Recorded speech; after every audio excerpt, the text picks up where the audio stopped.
Épique Époque. Regard croisé et illustré pour mieux comprendre les défis de notre temps, des conférences proposées par le Jardin des Sciences en partenariat avec RCF Alsace depuis le Planétarium de Strasbourg. Bonsoir à toutes et tous et merci de votre présence ce soir pour une nouvelle édition et un nouvel épisode d'Épique Époque. Pour celles et ceux qui nous rejoignent pour la première fois ici, Épique Époque, c'est un cycle de conférences sur des sujets d'actualité et des grands défis de société qui sont adressés par les regards croisés de chercheurs ou de professionnels de plusieurs disciplines différentes. Pour celles et ceux qui nous écoutent pour la première fois, ces événements sont organisés chaque mois par le Jardin des Sciences de l'Université de Strasbourg et enregistrés dans le nouveau planétarium de l'université, un bâtiment magnifique, les présents peuvent en témoigner, en plein cœur de la Neustadt, classé patrimoine mondial, que je vous encourage vivement à visiter ou à revisiter. Chaque conférence est enregistrée et diffusée en podcast sur la RCF et vous pouvez toutes les retrouver sur leur site web rcf.fr. Alors la programmation de cet événement est assurée par Margot Zink, qui est en haut, chargée de programmation des conférences et d'actions culturelles en territoire au Jardin des Sciences de l'Université de Strasbourg. Vous pouvez l'applaudir. Ce soir, la soirée sera illustrée en direct par Hélène Bléau, illustratrice et autrice de bande dessinée, et nous pourrons découvrir ses croquis à mi-chemin et en fin d'émission. En coulisses également, les personnels du planétarium qui assurent l'accueil et la technique de projection. On peut remercier Antoine Grandjean pour l'intégration des documents que vous allez voir ce soir, et Jean-Yves Marchal. Un grand merci à eux, vous pouvez également les applaudir. Je m'appelle Eléa Eberlé, je suis médiatrice scientifique indépendante et c'est moi qui aurai le plaisir d'animer cette conférence ce soir autour d'une question épineuse. Continuerons-nous à faire des enfants dans un avenir proche ou lointain ? La question interpelle, inquiète parfois, suscite en tout cas de vives réactions dans les sphères personnelles jusque dans les sphères politiques. Nous faisons de moins en moins d'enfants, cela semble être une tendance effectivement dans les pays occidentaux, mais qu'en est-il ailleurs ? Pourquoi cette tendance ? Est-ce que c'est une tendance sociale déclenchée par les choix de nos concitoyens ? Est-ce qu'il s'agit d'une réelle baisse de fertilité ? Ce soir, pour nous répondre et pour faire le point sur les faits, nous avons la chance d'accueillir 3 intervenants de domaines et disciplines différents. Didier Breton, au milieu, est professeur de démographie à l'Université de Strasbourg et travaille au sein de l'Institut de démographie de Strasbourg, l'IDUS, dans le laboratoire SAGE, Société, Acteurs, Gouvernement en Europe. Bienvenue à lui. Il est également chercheur associé à l'INED. Nous avons à ma gauche Mathieu Lefebvre, qui est professeur en économie à l'université et qui travaille dans le laboratoire BETA, le bureau d'économie théorique et appliquée. Il est professeur adjoint à la Haute École de commerce de Liège également. Bienvenue Mathieu. Et enfin, nous avons au bout de notre table ronde Madame Catherine Rongière, gynécologue obstétricienne, responsable du centre AMP, assistance médicale à la procréation. Bienvenue.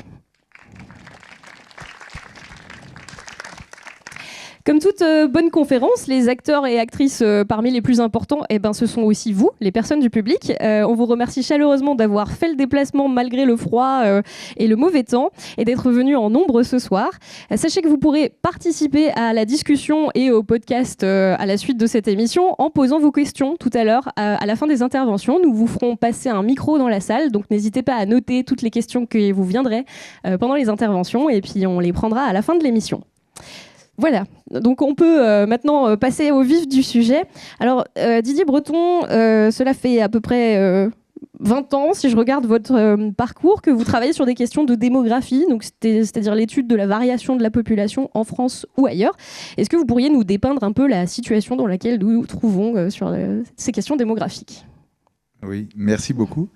Merci à vous tous d'être là et de nous donner l'occasion de parler de thèmes qui nous intéressent et moi la fécondité. Donc en tant que démographe, la démographie c'est une science particulière, c'est une science de la mesure en sciences sociales, donc on ne va pas forcément rentrer à l'échelle du micro, mais de vous donner des données de cadrage et un peu général, et ça va cadrer pas mal ce débat. Donc j'ai commencé par vous présenter 2 pyramides des âges qui sont une figure qui est au cœur de la question démographique, c'est-à-dire une répartition par sexe et par âge de la population à une date donnée. Vous avez à droite celle de 2013, c'est-à-dire il n'y a pas si longtemps que ça, et puis à gauche celle de 2023, 10 ans après. Et je pense que c'est un peu au cœur du débat ici, parce que quand vous regardez les 2 pyramides, elles se ressemblent, certes, mais vous avez une base de la pyramide qui est beaucoup plus creusée en 2023, et c'est justement lié à cette baisse de la natalité. Alors c'est au cœur de l'actualité, vous avez entendu il n'y a pas très longtemps la baisse du nombre le nombre de professeurs des écoles, pardon, de 4000, et c'était l'argument, on disait 83 000 naissances en moins en 20 ans, et le résultat, si vous faites un nombre moyen d'élèves par classe de 22, eh bien vous arrivez à ce 4000 classes en moins, et c'est vraiment le résultat de cette baisse de la pyramide. Quand je parle de nombre de naissances, en démographie, on parle de natalité. Or, ce qui va nous intéresser, c'est pas tant la natalité, mais la fécondité. C'est quoi la différence entre les deux? C'est que la fécondité, c'est le comportement des individus. Vous pouvez très bien avoir beaucoup de naissances avec une fécondité faible. Si vous avez beaucoup de femmes en âge de procréer, ou inversement, vous pouvez avoir une natalité faible avec une fécondité forte. Moi, ce qui va nous intéresser ici, c'est le comportement, c'est-à-dire le nombre moyen, globalement, d'enfants par femme. Il y a un autre terme qui sera plus traité, qui est la fertilité. C'est encore autre chose. La fertilité, c'est la capacité à avoir un enfant. Et moi, je m'intéresse non pas à la fertilité, mais à la fécondité, c'est-à-dire à la réalisation entre le rapport sexuel qui arrive et qui va, au bout d'une certaine trajectoire, donner lieu à une naissance. Voilà. Donc la fécondité m'intéresse. Si on peut passer peut-être à la suivante. Donc si le nombre de naissances baisse, eh bien, en France, c'est avant tout... ces derniers temps, du fait d'une baisse de la fécondité. Ce n'est pas parce qu'il y a moins de femmes qui sont en âge de procréer, c'est bien la fécondité. Donc on passe de 2,03 enfants par femme en 2010 à 1,67-68 en 2013, donc une baisse relativement forte de cette fécondité. Attention, c'est la fécondité du moment, ça veut dire que c'est en moyenne une femme qui, tout au long de sa vie, se comportait comme celle de l'année, aurait en moyenne 1,67 enfants.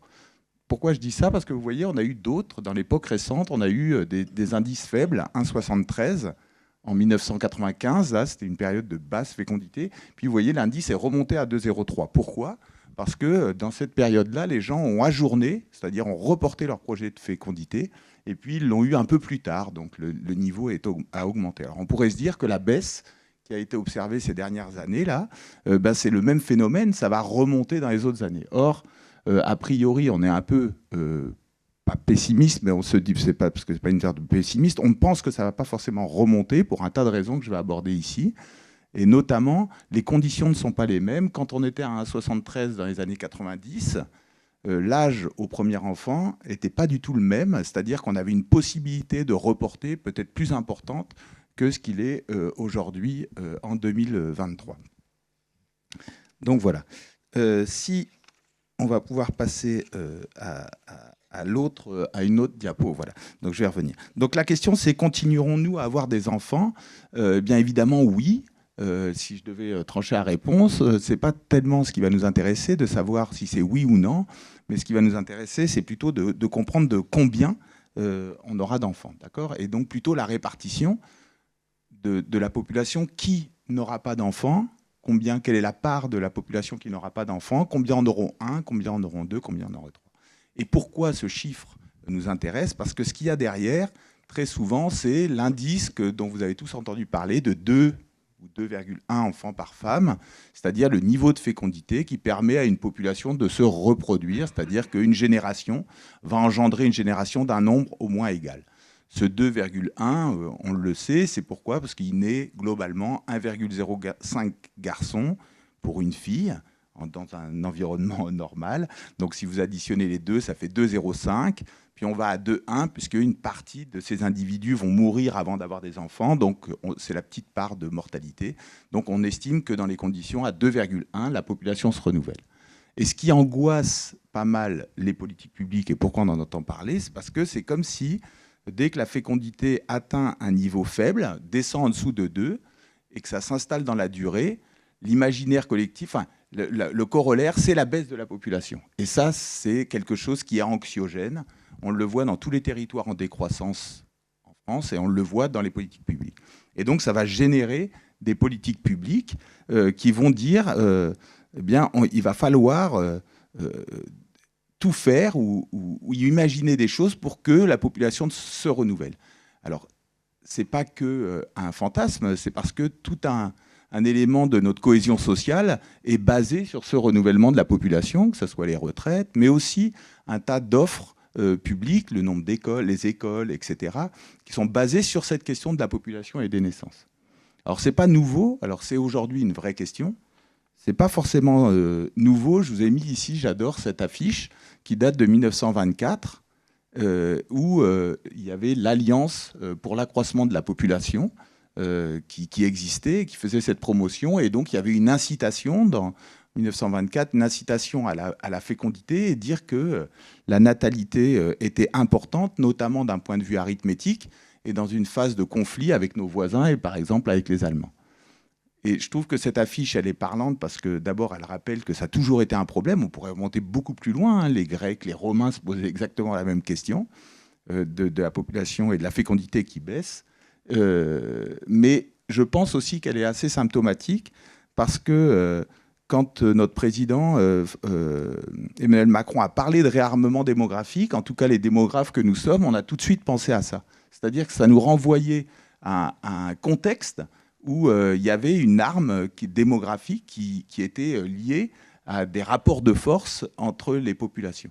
Et je pense que, bon, d'abord, c'était certainement malvenu et je ne suis pas sûr que les propos, il y avait ça derrière, mais nous, ça nous a marqué profondément. Je vais juste prendre un peu de temps aussi. Vous voyez, tout en haut à gauche, dans c'était une propagande ou une incitation, c'était vraiment du politique nataliste. Vous avez un nombre de naissances, on dit 1 million de naissances en 1864, 913 000 en 1896 et 750 000 en 1924. D'accord ? On voyait que le nombre de naissances baissait. Ça rappelle le trou dans la pyramide qu'on avait.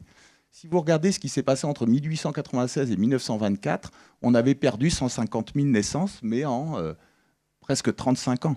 Or là, on vient de perdre en France 100 000 naissances en 10 ans. Vous voyez, on est aussi dans un contexte où la fécondité a pas mal baissé. Je pense qu'on peut passer au suivant, à ce que je voulais dire après. Pendant que ça passe, pour ceux qui nous écoutent en différé en podcast, l'affiche est titrée « Le plus grand péril qui menace la France est la baisse de sa natalité », c'est ça ? Ouais. Alors, oui, pardon. Alors, continuerons-nous à avoir des enfants ? Donc, je voulais aussi terminer, ça fera la transition avec le collègue économiste, pour dire que c'est une tendance mondiale. Cette baisse de la fécondité est quelque chose qu'on connaît, les démographes, ce qu'on appelle, nous, la première transition démographique, qui est suivie de la seconde transition démographique. Donc la première transition démographique, je ne sais pas si tu en parleras, mais globalement, c'est de passer d'un régime d'une mortalité élevée et une fécondité élevée à une mortalité faible et une fécondité plus faible, autour de 2. Ça, c'est la première transition démographique. D'accord ? Et c'est quelque chose d'assez universel. On a peu de théories qui fonctionnent en démographie, mais celle-ci, elle fonctionne assez bien. Donc dans cette carte, vous n'avez pas l'échelle malheureusement, mais tout ce qui est vert et bleu, tous les pays en vert et bleu sont des pays où la fécondité est déjà inférieure à 2 ou au moins égale à 2, c'est-à-dire qui ont déjà accompagné. Donc on voit que la carte, elle est globalement toute verte et bleue, à part 2 zones, la zone de l'Afrique subsaharienne et puis un peu le Proche-Orient, où on a encore des fécondités un peu élevées, mais globalement, il y a cette tendance. D'accord ? Et ça, c'est la première transition démographique arrivée autour de 2. Mais on est en train de connaître, et même mondialement, une seconde transition démographique, la seconde des transitions démographiques, c'est-à-dire une fécondité en dessous de 2, et plutôt à une moyenne à 1,5. Et 1,5, c'est la moyenne en Europe aujourd'hui, la fécondité. En Allemagne, ça fait maintenant presque 45 ans qu'ils sont à 1,5 enfants par femme. Donc c'est assez long. Et à l'échelle de la planète, aujourd'hui, la moyenne, elle est à 2,2. C'est-à-dire que globalement, à l'échelle de la planète, la première transition démographique est arrivée. Il y a des zones où, par exemple en Corée du Sud et toute l'Asie du Sud-Est, on est bien en dessous de un enfant en moyenne par femme. Donc ça veut dire que c'est un mouvement long qui s'installe, quel que soit l'environnement, quel que soit le développement. Ça ne veut pas dire qu'il n'y a pas de variation dans les populations, mais en moyenne, on est environ à ça. Donc en France, à 1,7, on est dans la moyenne, on est le niveau le plus élevé de tous les pays européens, mais bien en dessous de 2 aujourd'hui. Alors juste, je vais finir cette fois avec ça. Ça veut dire quoi 2 ? Je vous ai dit tout à l'heure, continuerons-nous à avoir des enfants ? Oui, certainement. La question, c'est du combien. Et ce qui explique beaucoup le niveau de fécondité, c'est la part des femmes ou d'hommes qui n'ont pas d'enfants. D'accord ? Mais ça compte beaucoup dans une moyenne. Parce que je prends 15% à peu près. Imaginons une population, 15%, une femme sur 6 qui n'a pas d'enfant. C'est ce qu'on observe globalement en France. D'accord ? 15%, vous rajoutez 20% de femmes qui en ont un et qui en ont qu'un. Une femme sur 5, c'est le chiffre aujourd'hui en France. Bon. Si vous prenez ce scénario, pour arriver à 2 en moyenne, il faut que toutes les femmes qui font au moins un enfant en aient 3 en moyenne. D'accord ? C'est beaucoup, 3. D'accord ? Donc si vous faites un scénario 15% sans enfants, c'est aujourd'hui la situation en France, 20% avec qu'un, c'est la chiffre aussi, et puis vous faites la moyenne de ceux qui en ont à 2, 2,5, on arrive à un 6, un 7. Voilà. Et si tout le monde en fait 2, on arrive à un 5. Voilà. Il y a des pays où on est à bien plus que 15%, on arrive à 30%. En Allemagne, par exemple, vous êtes à 30%. Si vous faites ce scénario à 30%, il faut que ceux qui ont au moins d'enfants en aient 3. Donc tout ça pour dire, c'est de faire de choses, de le placer de manière aussi pratique et arithmétique, on voit bien que c'est presque fatal. Face à 1, 6, 1, 7, il faudrait un retour de ce que nous, on a appelé les familles nombreuses, et qui est un phénomène qui a quasiment disparu aujourd'hui, et qui a disparu. Pourquoi ? Parce que probablement, c'est peut-être les 2 dernières illustrations, il y a un tas de raisons, et ça va faire le lien avec ce que tu vas nous dire après, un tas de raisons pour peut-être ne pas en avoir, ou en avoir moins, dans les arbitrages des individus. Et moi, mon hypothèse, c'est que alors c'est une démarche assez économique, il y a 2 choses. Pourquoi la fécondité ? 2 choses qui me semblent importantes. La première, c'est que les populations, les couples, parce que la grande majorité des naissances ont lieu au sein d'un couple, 95%, ont des choix à faire, et de plus en plus arbitrent sur avoir un enfant en moins ou ne pas en avoir, entre eux, par exemple, avoir une activité, avoir du temps, tout le monde ne le fait pas, mais l'arbitrage se fait peut-être dans la hiérarchie des choix. L'enfant ou l'enfant de plus arrive massivement aujourd'hui en France, mais ce que connaissent les Européens depuis très longtemps. Ça, c'est la première hypothèse. Puis la deuxième hypothèse forte, c'est que la spécificité de la France, c'était 2 choses. Une part faible de personnes qui n'avaient pas d'enfants, 15%, alors qu'en Allemagne, on était bien au-dessus, ou dans beaucoup d'autres pays, on était au-dessus. Et puis une part assez importante, 40%, qui passait de 2 à 3. Il y avait une politique familiale basée sur le 3e enfant, etc. Mais le passage de 2 à 3 était une singularité française. Bon. Le passage de 2 à 3, on sait qu'il baisse, peut-être pour des raisons économiques, etc. Mais le passage la part de celles qui ont, ou de celles et ceux qui ont 0 enfant, est en train d'augmenter. Les chiffres, ce n'est pas si évident, on a peu d'enquêtes, mais en train d'augmenter. Et rejoindre ce qu'on observe ailleurs en Europe. Et très probablement qu'il y a un élément qui a changé, c'est la pression sociale à avoir des enfants, qui était très forte, qui expliquait que beaucoup de personnes qui ne voulaient pas d'enfants en avaient un quand même. On a écrit un papier en 2005 avec une collègue, France Priou. On avait un quand même parce qu'il y avait une pression sociale. C'est quoi la pression sociale ? C'est vous n'avez pas d'enfants, vous êtes en couple depuis 5 ans, vous êtes à une réunion de famille et votre tonton vous dit alors c'est pour quand ? Il vous dit 1 fois, 2 fois, 3 fois, 4 fois. C'est comme ça la pression sociale, c'est comme ça qu'on la mesure. Donc, cette pression sociale, elle a certainement sauté, probablement pour cette question-là, c'est-à-dire il y a un argument très fort et qui passe très bien socialement aujourd'hui, qui est aussi une conviction, qui peut être une conviction si on ne veut pas d'enfant, qui est très pratique, qui est de dire mais pourquoi j'en ai un dans un monde qui va aussi mal avec ce système d'environnement et tout. Et c'est très pratique. Je ne dis pas que les gens utilisent ça, mais ça, c'est un argument qui avance très bien et donc qui fait baisser cette pression sociale à avoir un enfant. Et probablement que si on est à un 7, de mon point de vue, on restera à un 7 encore assez longtemps, parce qu'il n'y a pas de raison qu'on reste une exception. Cette exception, elle est probablement là et là. Voilà. Je me permets de commenter le dessin du coup en différé. Donc ça dit la natalité en forte baisse et on voit un couple contempler une forêt qui brûle en disant c'est vrai ça, on se demande bien pourquoi on ne veut pas faire d'enfants. Voilà.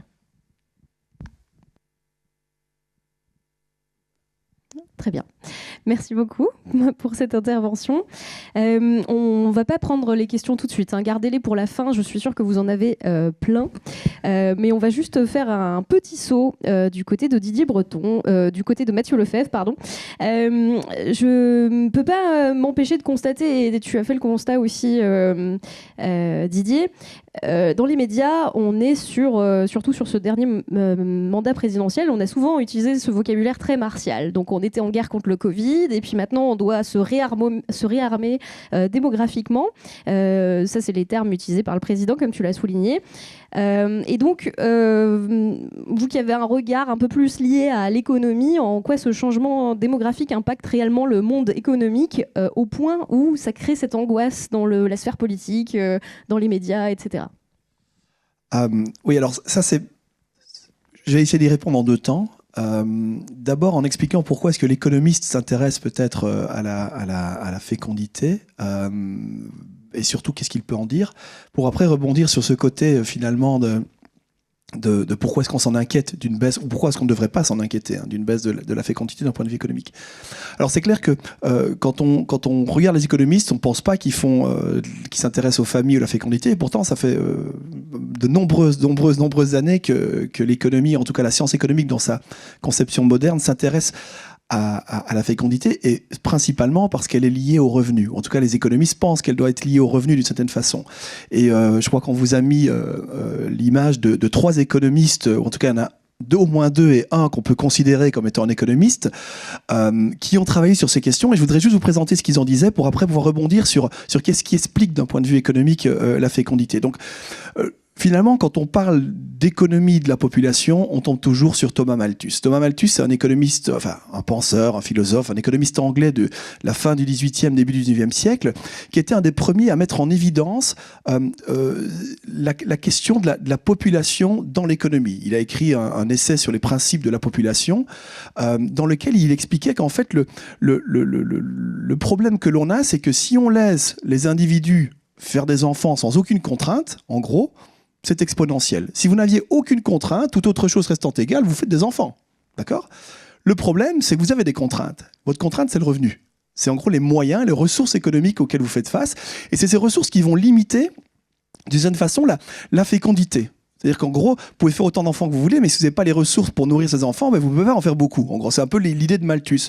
Et donc Malthus, il disait, on doit faire attention à cela, parce que si on ne contrôle pas, nous, d'un point de vue de politique publique, pour rebondir sur ce que Didier disait avec l'importance des politiques publiques, c'est que on doit mettre en place des politiques publiques pour réglementer, enfin pas réglementer, mais régler un peu la fécondité, parce que sinon les gens font des enfants, et puis ils sont pauvres, parce qu'ils n'ont pas assez de revenus pour nourrir tous ces enfants, et donc c'est la pauvreté, c'est pas bon pour l'économie, et en gros, les gens sont dans le dénuement. Et ça, c'est finalement la première idée dans un cadre très strict, économique très strict, qui a mis en évidence cette relation, la question du revenu et de la fécondité, qui va turlupiner, pour le dire clairement, les économistes depuis maintenant 200 à 300 ans. Après, on arrive à la grande transition démographique, cette première transition démographique où on voit la fécondité commencer à chuter. On est passé de 5 et plus enfants par femme à 2 ou 3. Et là, les économistes se posent la question de dire, mais qu'est-ce qui peut expliquer ça encore, cette baisse de la fécondité ? Et là, on tombe sur des travaux qui sont des économistes plus du XXe siècle, de la deuxième moitié du XXe siècle. Vous avez Gary Becker, dont vous voyez la photo sur l'écran, qui a essayé de comprendre, mais finalement, pourquoi est-ce qu'on a une baisse de la fécondité alors qu'on vit une période depuis la révolution industrielle d'expansion économique et d'augmentation du revenu individuel moyen. C'est-à-dire qu'on est de plus en plus riche, mais on voit que les gens font moins d'enfants. Et ça, on l'observe quand on compare des pays aux réalités très différentes, pays pauvres, pays riches, mais même au sein d'une même économie, on observe que des gens plus riches font moins d'enfants que les gens plus pauvres. On se dit, mais ça va contre ce que Malthus disait, parce que Malthus, il dit que c'est le revenu qui devrait limiter, en gros, le fait d'avoir des enfants. Donc, si on... Et donc, ce que Gary Becker a mis en évidence, et qui va peut-être vous choquer, c'est qu'il dit, mais si on pense vraiment en tant qu'économiste, on se rend compte que les ménages, les parents potentiels, ils ont des préférences, comme on dit en économie, ils retirent une utilité, un bien-être à avoir des enfants. Super. Donc, s'ils sont plus riches, ils devraient avoir plus d'enfants. C'est-à-dire que si vous êtes plus riche, vous consommez plus de barres de chocolat, vous consommez plus de ce que vous aimez. Vous voyez ce que je veux dire ? Puisque vous pouvez vous le permettre. Le truc qu'il y a, c'est que cette quantité d'enfants, on peut peut-être l'opposer, et c'est là que je vais vous choquer, à la qualité de l'enfant. Et par qualité, ce que Gary Becker entend, c'est pas un enfant est meilleur qu'un autre. C'est qu'on peut donner une certaine qualité à cet enfant en lui fournissant une éducation, un certain confort, matériel ou pas, et que tout cela a de l'argent, que coûte de l'argent. D'accord ? Et donc finalement, quand on est plus riche, on peut se permettre d'augmenter cette qualité pour nos enfants. Mais si vous augmentez cette qualité, c'est de l'argent que vous n'avez pas pour la quantité. Si vous voyez mon raisonnement. Et donc ce premier point de vue beckerien, hein, Gary Becker est un penseur en économie de la famille qui a vraiment changé la vision des économistes. Hein. Il a d'ailleurs obtenu le prix Nobel d'économie il y a quelques années, en partie pour ses travaux, montre qu'en fait, on a sûrement au même moment un arbitrage qui fait qu'en devenant plus riche, d'accord, on pourrait se permettre d'avoir plus d'enfants, mais en devenant plus riche, on peut aussi offrir mieux à nos enfants. Et donc, on en fait moins pour qu'ils soient mieux, pour que leur qualité soit meilleure. Et ça a complètement changé la vision qu'on peut avoir finalement de la fécondité d'un point de vue d'un économiste, en disant, mais oui, c'est pas totalement crétin comme façon de faire. Alors, plus ou moins au même moment, vous avez un autre économiste, Richard Easterlin, qui lui est arrivé avec un autre point de vue et qui dit, OK, on comprend cet arbitrage qualité-quantité, ça a du sens. Mais en même temps, et pour tout vous dire, Easterlin était surpris par en gros le baby-boom, le rebond de fécondité qu'il y a eu après la Deuxième Guerre mondiale. Il dit, mais attendez, il faudrait pas rester que dans l'économie, il faudrait y apporter un peu de sociologie à tout ça. Les individus, les ménages, ils ont également des aspirations. Des aspirations matérielles, ils ont des envies de ce qu'ils voudraient effectivement avoir en termes de bien-être, de confort. Et ça s'oppose souvent, nos aspirations, à ce qu'on peut se permettre. C'est ce que les économistes appelleront la contrainte budgétaire. C'est-à-dire qu'en gros, on a un revenu, on a des moyens qui font qu'on ne peut pas assouvir toutes nos aspirations. Et ce que disait Easterlin, c'est qu'il dit si on oppose en gros ces aspirations avec ce revenu, on a ce que lui appelait le revenu relatif. Hein, relativement, il y a ce qu'on peut se permettre et ce qu'on voudrait avoir. Et ça va expliquer la fécondité. Pourquoi ? Parce qu'en gros, on a des aspirations qu'Easterlin supposait être le résultat de notre histoire passée, et donc de nos parents, de là où on a grandi, du milieu dans lequel on a grandi. Et que ça permettait d'expliquer qu'on ait des plus ou moins grandes aspirations qui allaient s'opposer une fois adultes et une fois en âge de faire des enfants à ce qu'on peut se permettre étant donné notre revenu et nos capacités, nos ressources, si vous préférez. Et Easterlin dit, donc ces aspirations par rapport au revenu vont expliquer la fécondité, mais qu'est-ce qui va expliquer aussi le revenu ?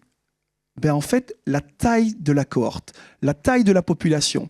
En gros, si vous faites partie d'une cohorte très nombreuse, c'est-à-dire que vous faites partie d'une génération où il y a eu beaucoup d'enfants, vous arrivez sur le marché du travail et vous êtes en concurrence avec plein d'autres, et donc vous avez moins facilement un bel emploi, donc vous avez moins facilement des grands revenus, et donc la taille de la cohorte va jouer contre votre potentialité de fécondité, parce qu'en gros, vous n'allez pas pouvoir rencontrer vos aspirations. Alors que si on est sur une cohorte plus faible, et c'est ce qui était arrivé dans le cours du XXe siècle finalement, c'est qu'on voit que les années 25-30 ont entraîné une chute de la fécondité commençait à baisser. Ces générations 1930 sont arrivées dans les années 50 à devenir adultes et prêts à faire des enfants, avec justement une cohorte faible et une potentialité donc d'avoir de gros revenus. Donc on se dit, c'est facile pour nous, les perspectives elles sont bonnes, on va faire plein d'enfants. Ok ? Alors maintenant, je rebondis là-dessus. Il y a un élément important dans la théorie d'Easterlin pour essayer d'expliquer pourquoi est-ce que le revenu peut être lié négativement finalement à la fécondité. C'est qu'il considérait à l'époque des ménages où en gros, ce qu'on dit en anglais le breadwinner, hein, celui qui ramène le plus des ressources, c'est l'homme. D'accord ?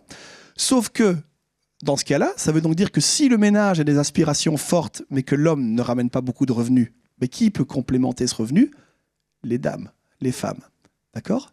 Et donc, ça a entraîné une augmentation de la participation au marché du travail des femmes qui ne peuvent plus faire d'enfants si elles travaillent d'une certaine façon. Je suis un peu catégorique, mais que ça devient plus compliqué d'avoir beaucoup d'enfants si vous devez travailler. Et ça me permet de rebondir sur un deuxième phénomène qui va être extrêmement important pour les économistes pour parler de la fécondité.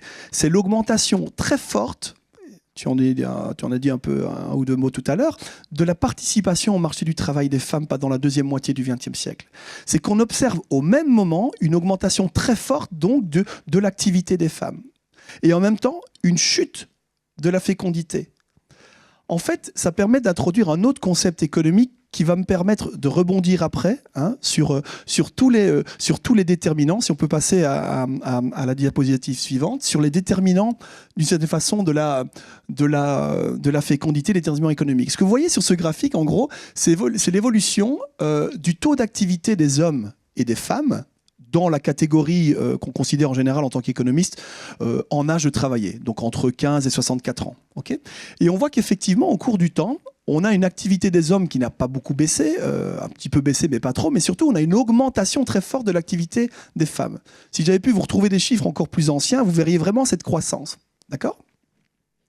Et là, on comprend quelque chose qui devient important pour ce qui est de la fécondité, il me semble en tout cas.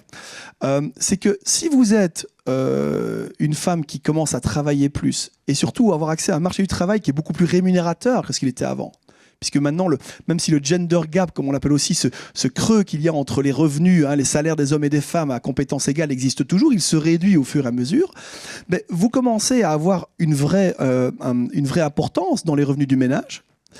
Et donc, il y a ce qu'on appelle en économie un coût d'opportunité à avoir des enfants. Parce que si vous décidez d'avoir des enfants, vous avez moins de temps consacré au travail, puisque malheureusement, en tout cas dans le XXe siècle, c'est encore fortement le cas, ce sont les femmes qui s'occupent des enfants. D'accord ? Et donc, il y a un coût à faire des enfants, c'est le coût du renoncement. Vous renoncez à une activité professionnelle, vous renoncez surtout à un revenu, à un salaire. D'accord ? Et donc, ça a un coût d'opportunité. Et ce coût d'opportunité, il devient très intéressant pour les économistes parce que ça permet d'expliquer beaucoup des déterminants de la fécondité et de leur évolution, surtout, au cours des 40-50 dernières années. Puisqu'à partir du moment où on peut prendre en compte le fait que les femmes qui sont celles qui font les enfants, mais aussi celles qui s'en occupent le plus souvent, ont justement cet arbitrage à faire entre je vais avoir des enfants, mais si j'ai des enfants, je peux moins travailler et donc je peux moins gagner de revenus. Mais si par contre le revenu auquel je peux prétendre est relativement important, pourquoi est-ce que je ferai des enfants ? Il y a un coût à avoir un enfant. Ça permet après de comprendre aussi tout ce qui est le rôle des politiques publiques, le rôle du développement, par exemple, de l'éducation. L'éducation publique a joué un grand rôle sûrement dans cette baisse de la fécondité, puisque si vous reprenez mon exemple de Becker, qualité, quantité, ça vous coûte très cher d'augmenter la qualité de l'enfant parce qu'il faut payer sur son éducation. Si vous avez une éducation publique presque gratuite, vous n'avez plus ces frais à faire. Si vous avez des gardes d'enfants qui sont organisés soit publiquement, soit de façon privée par le marché, ça diminue bien sûr le coût d'opportunité d'avoir des enfants, puisque c'est plus vous qui devez garder ces enfants, vous avez accès à des gardes publics ou privés. Si vous avez un changement de normes aussi qui va devenir important, tu en disais aussi un peu un mot, il y a un changement peut-être de normes sur la place de la femme sur le marché du travail. Je suis désolé de parler de dire la femme, c'est un peu péjoratif de dire la femme, mais la place des femmes sur le marché du travail, mais vous voyez que l'arbitrage que les femmes peuvent faire dans les ménages concernant la fécondité et leur participation au marché du travail devient plus égalitaire de certaine façon. Et ça permet vraiment d'expliquer beaucoup de choses sur l'évolution de la fécondité. Alors j'en arrive à la question un peu qui m'était posée, en tout cas la perche qui m'était tendue au départ, c'est quid de l'économie de manière générale, finalement ? Qu'est-ce que ça traduit, cette baisse de la fécondité, qu'on peut expliquer maintenant, j'espère que si vous m'avez compris, par des facteurs économiques. Qu'est-ce que ça peut avoir comme impact ? Soyons clairs, c'est pas clair. C'est aussi simple que ça. C'est-à-dire qu'en gros, oui, à partir du moment où on a un taux de dépendance démographique qui devient un peu plus important que le plus tendu, c'est-à-dire qu'en gros, on a une baisse de la fécondité associée à un vieillissement de la population qui fait que les personnes, j'ai envie de dire dépendantes, c'est-à-dire qui ne contribuent pas au financement de l'État, augmente, ça pose des problèmes. On pense tout de suite au système de protection sociale, on en a beaucoup parlé avec les retraites. C'est sûr que si le nombre de personnes qui travaillent et qui donc contribuent par leur cotisation sociale au financement du système de protection sociale diminue par rapport à ceux qui en bénéficient, il n'y a pas besoin d'être comptable pour comprendre qu'on a un problème. Ça, c'est certain. On pourra aussi vous dire que finalement, si on a moins de jeunes, parce qu'on a une fécondité qui baisse. Donc on a vu sur les pyramides des âges qui étaient présentées par Didier Breton auparavant, on voit effectivement que la part des jeunes, on a cette inversion de la pyramide. On se dit, on a aussi moins de dynamisme, d'innovation. Ça peut être un cas. Et si on a moins d'innovation, on a moins de progrès technologique. Si on a moins de progrès technique et technologique, on a moins de croissance économique, on a moins de création de ressources, sûrement.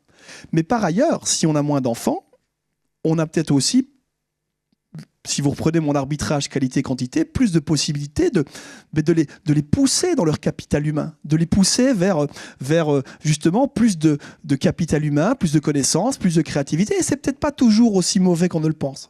En fait, on ne sait pas très bien ce que ça peut donner. Il y a des problèmes très ponctuels. Le système des retraites, le système de protection sociale, il pâtit de cette inversion de la pyramide. Ça, c'est une certitude. Ça ne veut pas dire qu'à moyen ou long terme, on ne va pas trouver une autre création de ressources qui va permettre d'aider l'économie. D'accord ? Donc ça, c'est... et oui, pardon, alors j'ai oublié de vous dire de changer. J'avais une diapositive qui montrait l'augmentation justement du PIB en France. On voit sur ce graphique la variation du produit intérieur brut par habitant et la chute de la fécondité. Ce qu'on observe finalement, c'est qu'en même temps qu'on perdait de la fécondité, on a continué à créer beaucoup de richesses.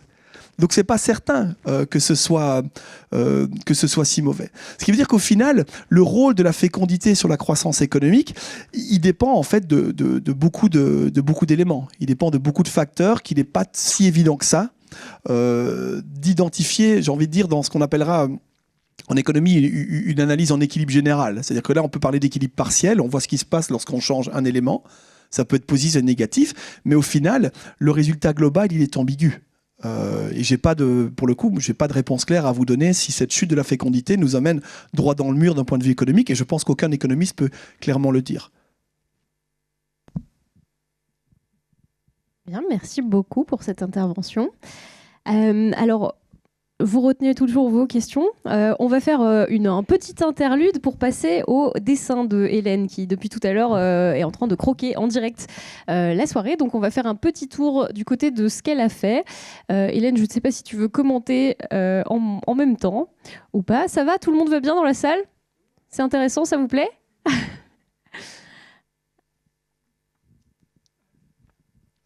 Hélène, tu veux participer ? Non, ok, très bien. Donc à l'écran, on voit les petites illustrations de nos participants. Voilà, c'est très ressemblant. La fécondité est liée à l'économie, un rappel de Thomas Malthus, avoir assez de revenus pour subvenir aux besoins de leurs enfants. Le rappel sur Richard Easterlin. Des courbes. Tout le monde est représenté, c'est bien. Très bien, ça avance. Je vous propose qu'on se retrouve à la fin de l'émission pour voir ce que ça a donné. En tout cas, merci Hélène pour ce live sketching. Alors, on a parlé beaucoup de natalité, on a parlé de fécondité, et il y a un aspect qu'on n'a pas abordé encore, c'est l'aspect de la fertilité, c'est-à-dire la capacité biologique de faire des enfants. Et du coup, Catherine, votre regard, vous, est plus médical et vous allez nous éclairer sur cette notion-là. Qui est capable de se reproduire en France, à quel moment de sa vie, la baisse de fertilité observée, est-ce qu'elle est due à une baisse de la fertilité, donc de la capacité des personnes à faire des enfants ? Je vous laisse la parole. Merci beaucoup, merci pour cette invitation. Très intéressant, j'aurai plein de questions, moi, à la fin de la... alors, je ne sais pas pour quoi commencer. En fait, déjà, on va remettre un peu des choses en place. C'est-à-dire que plus on vieillit, et comme ça, on pourra retourner sur ce qui a été dit au début, plus on vieillit, moins on est fertile. C'est-à-dire, moins on a une chance d'avoir un enfant. Et comme ça a été dit, l'âge de faire le premier enfant augmente. Donc, on est passé de 24 ans à 31 ans à peu près, en l'espace d'une vingtaine d'années. Et donc, le premier enfant, on l'a à 31 ans. Donc, ce qui explique aussi que si on a un premier enfant à 31 ans, c'est plus difficile après d'en faire un deuxième ou un troisième. Vous voyez ce que je veux dire ? Donc, voilà, à 24 ans, c'était plus simple qu'à 31. Et donc là, c'est vraiment un élément très important. Donc, sur cette probabilité de concevoir, vous voyez très clairement, alors déjà, on n'est pas très, très efficace. On n'est pas des lapins. Donc, on a 25% de chance à 25 ans par cycle. 12% à 35, 6% à 40, et puis c'est catastrophique après 45 ans. Donc voilà. Or, la difficulté aujourd'hui, c'est que les patients et les patientes pensent qu'avec la médecine, elles vont pouvoir faire leur enfant à peu près n'importe quand. Or, une chose est certaine, c'est que l'assistance médicale à la procréation ne répare pas l'âge. Donc ça, c'est clair. C'est pas parce qu'on peut faire de l'assistance médicale à la procréation qu'on peut avoir ses enfants à 35, à 40, etc. On ne va pas améliorer la fertilité des femmes âgées. Et donc, l'idée est plutôt de prévenir en fait cette fertilité et de communiquer avec les patients, avec les médecins sur ce que c'est que la fertilité et les conséquences de l'âge déjà. Donc il y a eu un plan de fertilité qui a été mis en place. Dans la diapositive suivante, dans l'image suivante, voilà, vous voyez un peu cette augmentation de l'âge déjà entre 1994 et 2023. On est passé de 28 ans à 31 ans. Ça a l'air de rien, mais en fait, c'est quand même extrêmement important. Alors, le plan fertilité, c'était justement d'essayer de mettre en avant toute cette problématique. Il faut savoir qu'il y a quand même 3,3 millions à peu près de patients qui ont un problème de fertilité. Et pourtant, ce n'était pas vraiment une grosse priorité du gouvernement, en fait. Il y a eu plein de plans, mais absolument pas du tout celui-ci. Et là, tout à coup, justement, peut-être à cause de cette baisse de natalité, il y a eu comme ça une prise de conscience véritable. Donc, il y a eu un plan de fertilité, un travail qui a été fait autour de ça, justement pour pouvoir essayer comment dirais-je, de communiquer autour de l'âge, puisque ça, c'est vraiment très, très important, et de communiquer aussi autour d'autres choses, d'autres éléments qui peuvent avoir un effet sur la fertilité, comme l'environnement. Vous avez tous entendu parler des perturbateurs endocriniens qui ont probablement un effet sur la fertilité. Très difficile d'avoir des précisions sur quoi, qui, comment, dans quelle comment dirais-je, association de différents perturbateurs endocriniens, mais on peut en tout cas essayer de donner aux patients un minimum de conseils pour essayer d'éviter en tout cas d'en rajouter avec des problématiques de ce type.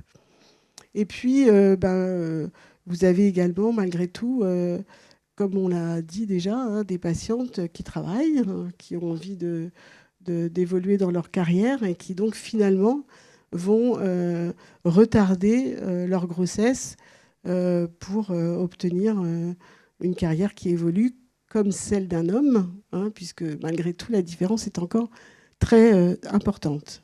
Pour ne pas dire prégnante, mais voilà. Donc, il y a quand même beaucoup de choses. Donc, dans ce plan fertilité, l'idée était véritablement d'apporter des éléments de réponse de formation pour les patients, pour les professionnels, d'apporter des éléments de réponse de prévention par rapport à tout ce qui était perturbateur endocrinien, et puis peut-être de mettre en place une politique publique par rapport à un certain nombre de choses qui pourraient être des aides à la garde des enfants, un certain équilibre. Alors vous avez par exemple le fait que les messieurs maintenant ont 1 mois à la naissance des enfants, ça modifie quand même aussi la place qu'on donne à la femme et à l'homme pour justement accueillir cet enfant. Donc ça modifie quand même un certain nombre de choses. Et probablement, on y arrivera quand on arrivera à avoir vraiment une vraie égalité de ce côté-là. Donc, par contre, l'infertilité, ou en tout cas la prise en charge de l'infertilité, elle est relativement stable en fait d'année en année. On a peut-être un peu moins de patients qui viennent en consultation, ou en tout cas on a changé de public, puisque depuis la nouvelle loi de bioéthique, on a aussi des couples de femmes et des femmes seules qui viennent pour faire une demande de prise en charge avec un don de sperme, ce qui permet d'équilibrer finalement la diminution des couples hétérosexuels en FIV par rapport aux résultats qu'on a. D'accord ? Donc mais malgré tout, on reste stable, c'est-à-dire qu'on a à peu près 25 000 enfants qui naissent en fécondation in vitro, ce qui équivaut à peu près à 3,5% des naissances. Donc vous voyez, c'est pas la prise en charge de la fertilité ou de l'infertilité qui va modifier, à mon avis, les naissances. Et puis, on a aussi, alors je pense que c'est important de le dire, c'est-à-dire qu'avant, et vous l'avez très bien énoncé, il y avait une pression sociale. Quand on était une femme, il fallait faire un enfant pour être une femme et pour s'épanouir, il fallait être mère. Quand on n'était pas mère, c'est qu'on n'était pas une femme normale ou une femme épanouie. Et donc, il y a énormément de femmes qui, malgré tout, ont tenu bon à des époques difficiles, en inventant je ne sais quelle problématique autre qui les dédouanait de leur choix. Et aujourd'hui, avec quand même toute une politique, enfin un mouvement MeToo, une élévation un peu des femmes qui veulent quand même essayer d'exprimer en tout cas leur désir, et ben, elles ont beaucoup plus de facilité finalement à dire non, je ne veux pas d'enfant. Et en plus, la loi nous permet aujourd'hui, avant c'était considéré comme une mutilation, aujourd'hui ça ne l'est plus, de faire une ligature de trompe. On a des jeunes femmes, très jeunes femmes, qui viennent pour faire une demande de ligature. Donc il y a vraiment un désir profond de ne pas avoir d'enfants, ni maintenant, ni après. Pareil pour les hommes qui font des demandes de vasectomie. Parce qu'on a souvent critiqué les femmes qui n'avaient pas d'enfants, beaucoup moins les hommes qui n'avaient pas d'enfants, quand même. Donc, et là, on commence à retrouver quand même quelque chose où finalement, il y a beaucoup de femmes qui ne veulent pas d'enfants, et c'est pas nouveau, mais c'est juste qu'on ne leur laissait pas la possibilité de le dire. Et donc, il y a tout. Alors, il y a encore une recherche de causes. Enfin, on essaye un peu de se. Alors, il y a effectivement, dans le monde dans lequel on vit, la guerre, les problèmes climatiques. Il y a du vrai, mais il n'y a probablement pas que ça, loin de là. Donc, vraiment, il y a cette problématique-là. Et puis, et ça, je suis tout à fait d'accord avec ce que vous avez dit, économiquement, un enfant, pour bien s'en occuper. Et puis, parce que aussi la vie. Alors, je serais beaucoup plus peut-être terre à terre, mais les gens, ils ont envie de profiter de la vie, ils ont envie de voyager, ils ont envie d'être tranquilles. Un enfant, c'est compliqué, ça prend du temps, ça nécessite de l'attention, ça empêche de vivre correctement. Et aujourd'hui, on voit bien, même nos jeunes, professionnellement, ils ont envie de partir plus tôt, ils n'ont pas envie de bosser la nuit, ils n'ont pas envie de bosser le week-end, ils ont envie de profiter. Et les enfants, ça les empêche aussi de profiter de tout ça. Donc, moi, je pense qu'on est surtout autour de toutes ces questions-là et que probablement, ça modifie un peu l'apport du désir d'enfant. Et à l'inverse, on a quand même effectivement des femmes et des couples qui vont venir pour un désir d'enfant très fort et qui vont insister. Mais je crois que la fertilité en tant que telle, alors, elle a diminué. La fertilité aurait diminué du fait de ces problématiques climatiques, de ces problématiques de perturbateurs endocriniens, probablement d'environnement, et puis de tous les toxiques aussi qu'on utilise, médicaments, cigarettes, tabac, alcool, etc. Donc il y a probablement un effet, mais ça n'est probablement pas ça qui explique cette chute et cette baisse de la natalité. Ça, c'est extrêmement clair. Et donc, voilà, la seule chose qui, je pense, est importante et auquel on doit se rappeler, c'est vraiment cet âge auquel les patientes veulent faire leur bébé, ce qui est souvent très tardif. Je vais mettre la diapositive suivante. Voilà. Alors, la loi de bioéthique a aussi ouvert la possibilité d'auto-conserver des gamètes. Et là, on peut se demander si finalement, alors c'est très bien, les professionnels ont défendu de façon très forte cette ouverture. Mais en fait, on a beaucoup de femmes qui viennent et qui nous disent je ne sais pas si je veux un enfant, en fait, j'en sais rien, a priori non. Mais dans le doute, je vais quand même préserver mes gamètes. Donc déjà, ce qu'il faut savoir, c'est qu'on est le seul pays au monde à prendre en charge à 100% cette démarche, qui, même en Israël, où en général, ils sont vraiment... ils font tout pour que la natalité perdure et évolue. Même cette autoconservation n'est pas prise en charge. On est vraiment les seuls à le faire. Et donc, effectivement, ça attire du monde. En fait, voilà... Ça donne aussi l'illusion qu'on va pouvoir faire son enfant encore plus tard que prévu. Et ça, c'est aussi c'est à la fois un bien, et en même temps, ça entraîne une distorsion finalement de la vérité et de la fertilité. Et puis j'avais mis un dernier petit mot, voilà, juste pour vous dire qu'on a je ne sais pas, ils l'ont pas, voilà. C'était juste les femmes en attente de dons d'ovocytes et puis les femmes ou les couples de femmes en attente de dons de sperme qui ont vraiment explosé en France. Mais malgré cette explosion, ça ne suffira pas en tout cas à compenser la diminution qui existe déjà. Voilà. Merci beaucoup. Alors, juste à chaud sur ce chiffre, les femmes en attente d'un don de spermatozoïdes, est-ce qu'on est plutôt dans les catégories des femmes seules qui ne sont pas... C'est du 50-50 à peu près. D'accord. On a 50% de femmes en couple et 50% de femmes seules. Mmh. Et les femmes seules aussi, alors ce que je voulais dire, oui, je suis désolée, c'est qu'on parle beaucoup des femmes qui veulent retarder, effectivement des femmes qui travaillent, mais il y a aussi des femmes qui finalement ne rencontrent pas l'homme idéal avec qui elles ont envie de faire leur enfant, ou l'homme idéal ne veut pas faire d'enfant. Et donc elles sont parfois amenées, même en couple, à venir faire des demandes de dons de sperme parce que leur compagnon ne veut pas d'enfant. Très bien. Pas simple. Hein. Pas simple, effectivement. Juste en termes de précision légale, j'en profite, comme vous avez encore le micro, mais sur la conservation de ces gamètes, technologiquement, ça implique quand même des capacités de conservation fortes, j'imagine, avec des températures froides, des gros frigos, etc. Combien de temps sont gardés ces gamètes, en fait ? Est-ce qu'il y a une législation ? Les gamètes peuvent être gardées en termes de congélation. C'est une congélation vraiment dans l'azote liquide, hein, donc c'est pas le congélateur de la maison. Et ensuite, ça peut se garder en fait un temps entre guillemets, je dirais infini, mais la loi l'autorise jusqu'à l'âge de 45 ans, du jour d'anniversaire de 45 ans. Et on peut conserver ces ovocytes entre l'âge de 29 ans, du jour d'anniversaire de 29 ans, jusqu'au jour d'anniversaire de 37 ans. Donc au-delà de 37, on ne peut pas.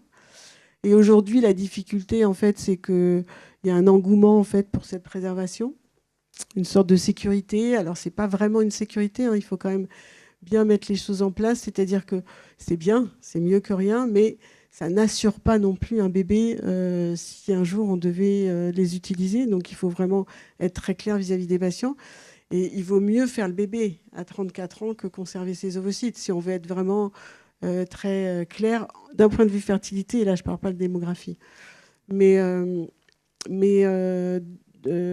Donc, ça, c'est difficile puisque la politique publique a accepté cette prise en charge d'autoconservation, mais n'a autorisé que les centres publics à pouvoir faire cette autoconservation qu'ils appellent sociétale. J'aime pas tellement ce terme, je dirais plutôt non médical. Sauf que ça explose. Donc ça fait à peu près la moitié des centres d'AMP en France qui peuvent prendre en charge ces patientes, alors que vous avez des temps d'attente de 1 an et demi à 2 ans, à Paris, à Lille, par exemple. Nous, on a à peu près entre 6 à 8 mois en fonction.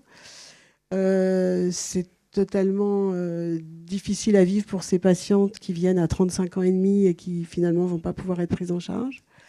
Avec, on va aller jusqu'au bout, hein, si elles partent à l'étranger, dans un centre privé, la sécurité sociale participe en partie à sa prise en charge en privé à l'étranger. Donc, il y a quand même une incohérence dans ce mode opératoire. Et donc, on essaye de pousser pour que tous les centres puissent offrir cette possibilité aux patientes et que ce soit qu'elles puissent être prises en charge, parce qu'il y a certaines patientes qui sont désespérées. Elles n'ont pas trouvé l'homme de leur vie. Elles ne sont pas prêtes à faire un enfant seul. Elles voudraient quand même conserver leurs ovocytes pour se donner un peu de chance, et on ne peut pas leur proposer alors qu'on aurait les moyens de le faire. Très bien. Alors, suite à ce tour de table, du coup, ça va être à vous, le public, si vous avez des questions. Donc, Jean-Yves va descendre avec un micro, et en attendant qu'il descende avec son micro, vous pouvez réfléchir à vos questions.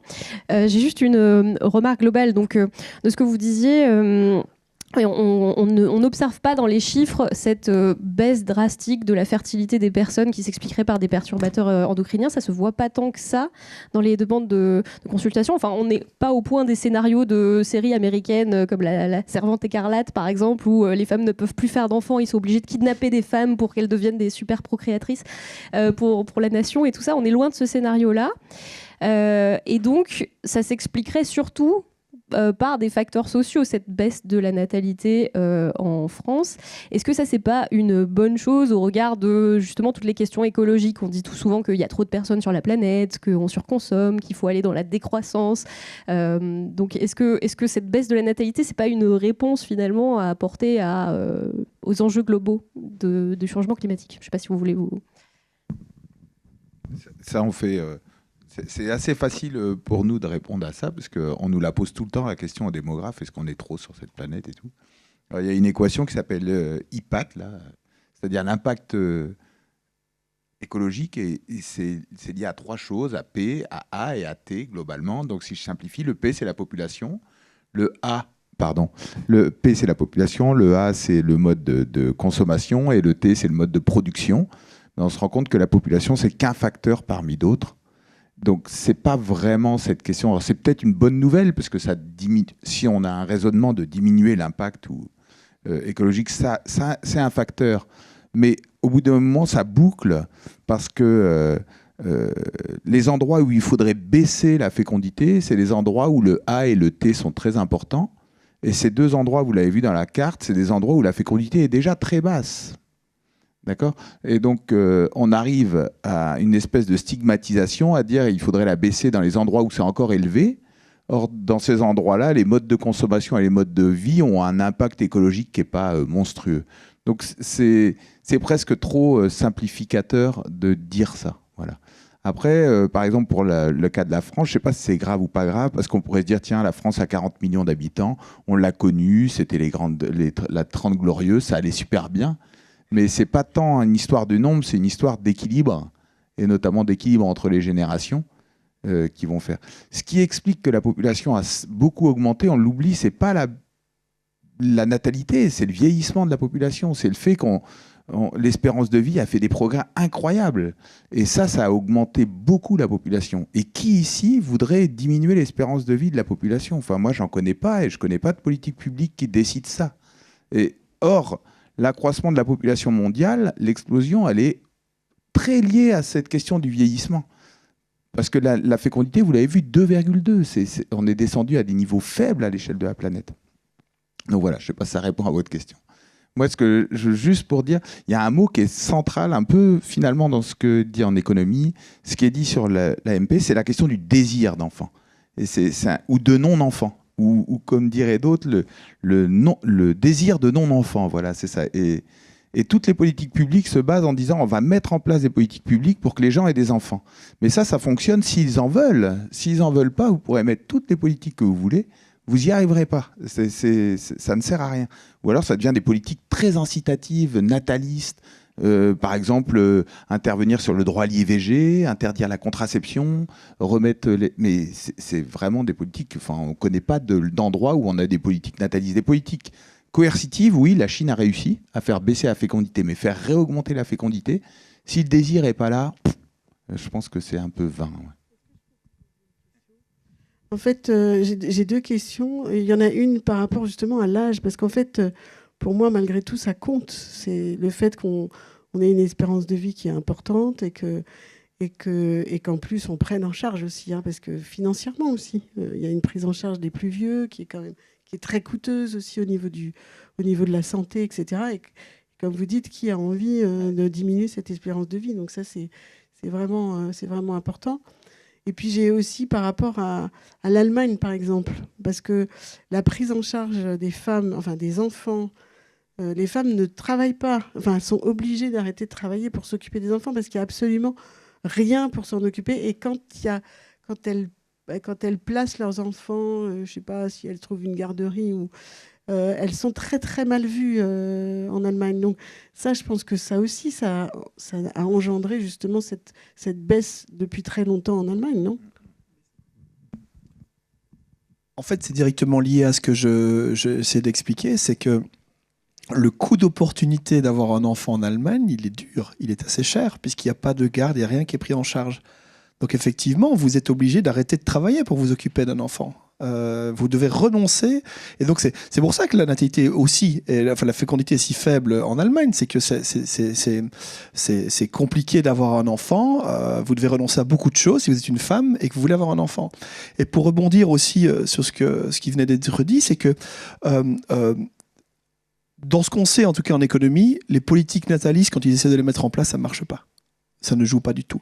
Par contre, ce qui peut jouer, c'est ce qui arrive un peu plus tard. C'est toutes les politiques de conciliation entre le travail et la famille. Par exemple, l'Allemagne, c'est un bon exemple par rapport à la France. En France, on a beaucoup de moyens qui sont mis en place pour vous aider à faire garder vos enfants, à ce qu'ils soient pris en charge à des âges relativement jeunes. On peut rentrer à l'école relativement tôt, au préscolaire, etc.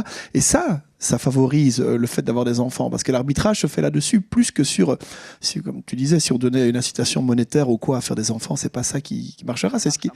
Oui, voilà, c'est ce qui a... Au moment où il y avait un effet d'aubaine. Quand ça va arriver, on va faire des enfants, et puis juste après, ce sera terminé. Alors, est-ce qu'il y a des questions dans la salle? J'ai vu des gens acquiescer, etc.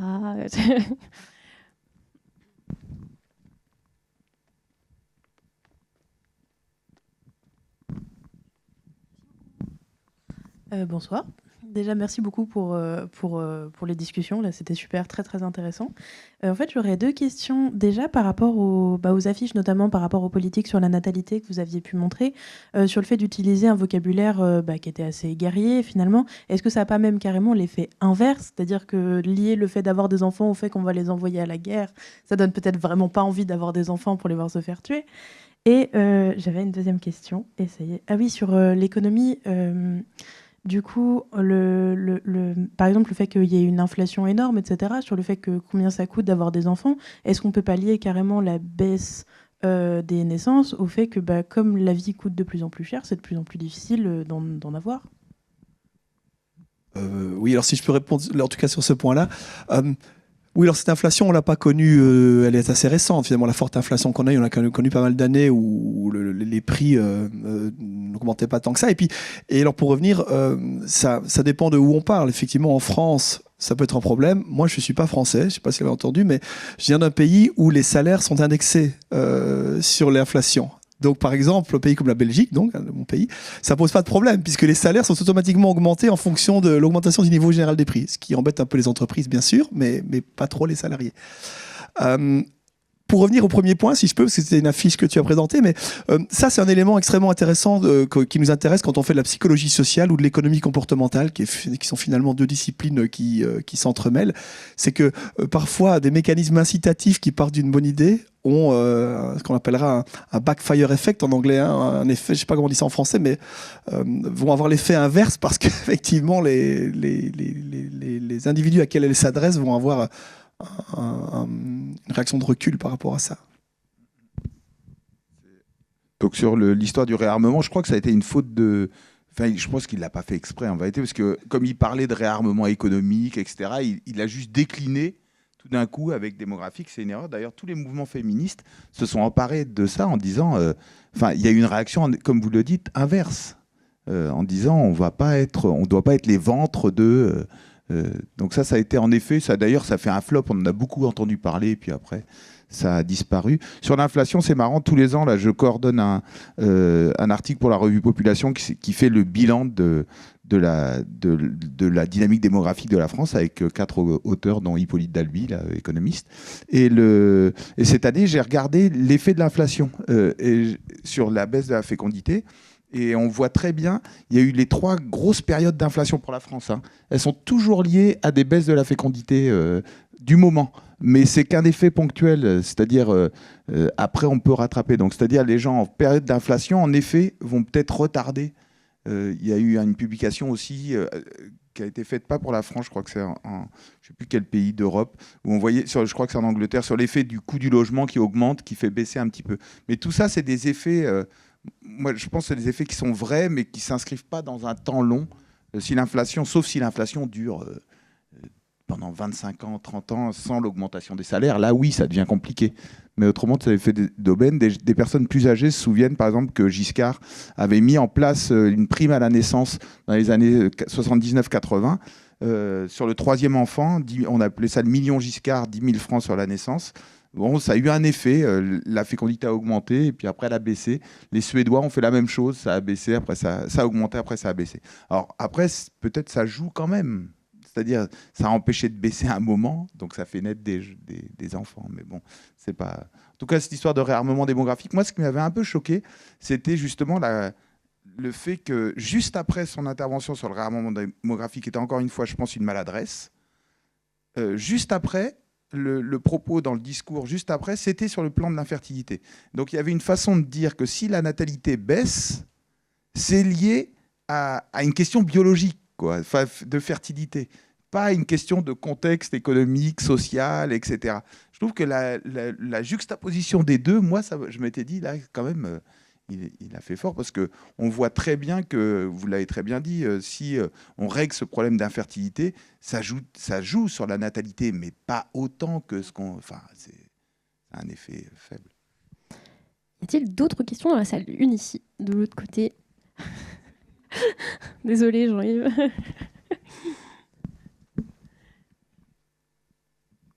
Je fais mon sport.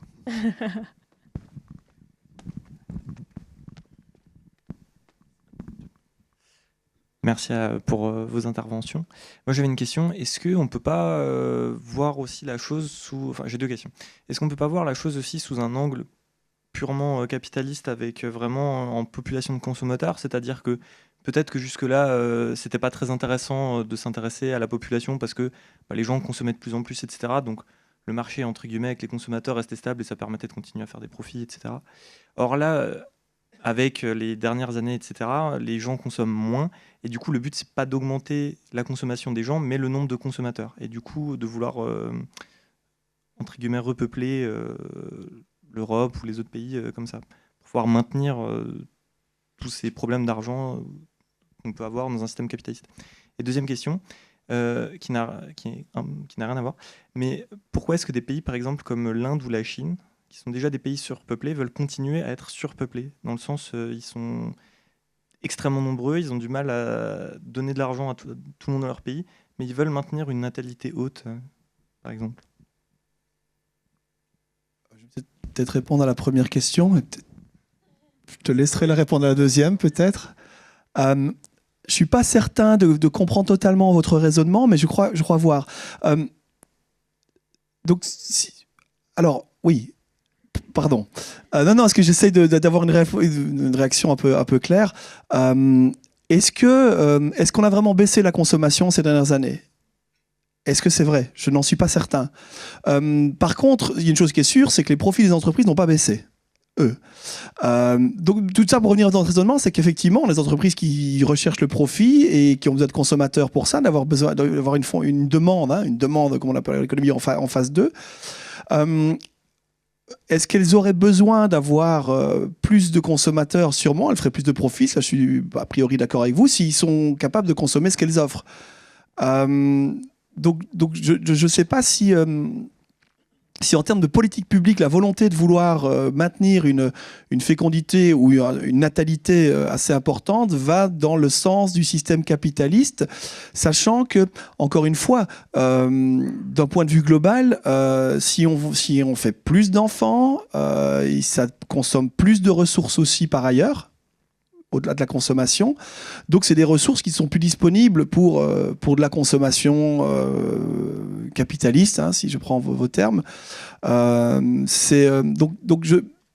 je vois ce que vous voulez dire, mais je ne suis pas certain que ça joue, parce qu'encore une fois... une trop grande population, en tout cas l'économie, ce qu'on a montré, c'est qu'une fécondité trop importante entraîne des phénomènes de pauvreté. Les pauvres ne peuvent pas consommer, par exemple, entraîne également des problèmes d'accumulation de capital humain, donc de progrès technologique, donc de création de ressources, donc de profit, encore une fois. Donc c'est compliqué, c'est comme je disais tout à l'heure, hein, l'économie, si on fait beaucoup les malins, mais on n'a pas beaucoup de réponses très claires, parce que tout est entremêlé, que c'est compliqué d'avoir une réaction, enfin en tout cas un effet général qu'on puisse me démontrer. Donc je ne suis pas certain. Il faudrait que j'y réfléchisse. C'est une bonne question en tout cas. Pour la Chine et l'Inde, la Chine d'abord, ils ont surtout cherché à baisser leur population. Enfin, je veux dire, ça a été le pays avec la politique la plus coercitive, drastique. Enfin, c'était très fort avec des interdictions et tout. Donc, ce qu'ils ont cherché, c'est pas à augmenter. Là, aujourd'hui, ils essaient de réaugmenter, mais parce qu'ils sont sur des niveaux à 1,3, 1,2 depuis très longtemps. Et ça pose des problèmes de cohésion sociale, encore une fois, notamment de s'occuper du care en termes de vieillissement. Ils ont une difficulté. Pour l'Inde, l'Inde est passée en dessous de 2,1 cette année.